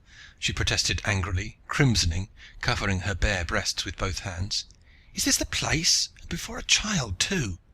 I hardly heard. "Look!" I exclaimed. "Rakhal, look at the symbols embroidered into the glyph of the god. You can read the old non-human glyphs. You did it in the city of the Lys. Maylin said they were the key to the transmitters. I'll bet the formula is written out there for anyone to read. Anyone, that is, who can read it. I can't, but I'll bet the formula equations for the transmitters are carved on every toad god glyph on Wolf. Rakhal, it makes sense. There are two ways of hiding something. Either keep it locked away, or hide it right out in plain sight. Whoever bothers even to look at a conventionalized toad god? There are so many billions of them." He bent his head over the embroideries, and when he looked up, his face was flushed. "I believe, by the chains of Shara, I believe you have it, Race. It may take years to work out the glyphs, but I'll do it or die trying." His scarred and hideous face looked almost handsome in exultation, and I grinned at him. "If Julie leaves enough of you, once she finds out how you maneuvered her." "Look, Rindy's fallen asleep on the grass there. Poor kid. We'd better get her down to her mother." "Right." Rakhal thrust the precious embroidery into his shirt cloak, then cradled his sleeping daughter in his arms. I watched him with a curious emotion I could not identify. It seemed to pinpoint some great change, either in Rakhal or myself. It's not difficult to visualize one's sister with children, but there was some strange incongruity in the sight of Rakhal carrying the little girl, carefully tucking her up in a fold of his cloak to keep the sharp breeze off her face. Maylin was limping in her thin sandals, and she shivered. I asked, "Cold?" "No, but I don't believe Everin is dead. I'm afraid he got away." For a minute the thought dimmed the luster of the morning. Then I shrugged. He's probably buried in that big hole up there. But I knew I would never be sure. We walked abreast, my arm round the weary, stumbling woman, and Rakhal said softly at last, "Like old times." It wasn't old times, I knew. He would know it too, once his exultation sobered. I had outgrown my love for intrigue, and I had the feeling this was Rakhal's last adventure. It was going to take him, as he said, years to work out the equations for the transmitter. And I had a feeling my own solid, ordinary desk was going to look good to me in the morning. But I knew now that I'd never run away from Wolf again. It was my own beloved sun that was rising. My sister was waiting for me down below, and I was bringing back her child. My best friend was walking at my side. What more could a man want? If the memory of dark, poisonberry eyes was to haunt me in nightmares, they did not come into the waking world. I looked at Maylin, took her slender, unmanacled hand in mine, and smiled as we walked through the gates of the city. Now, after all my years on Wolf, I understood the desire to keep their women under lock and key that was its ancient custom. I vowed to myself as we went that I would waste no time finding a fetter shop and having forged therein the perfect steel chains that should bind my love's wrists to my key forever. End of chapter 15. End of The Door Through Space by Marion Zimmer Bradley.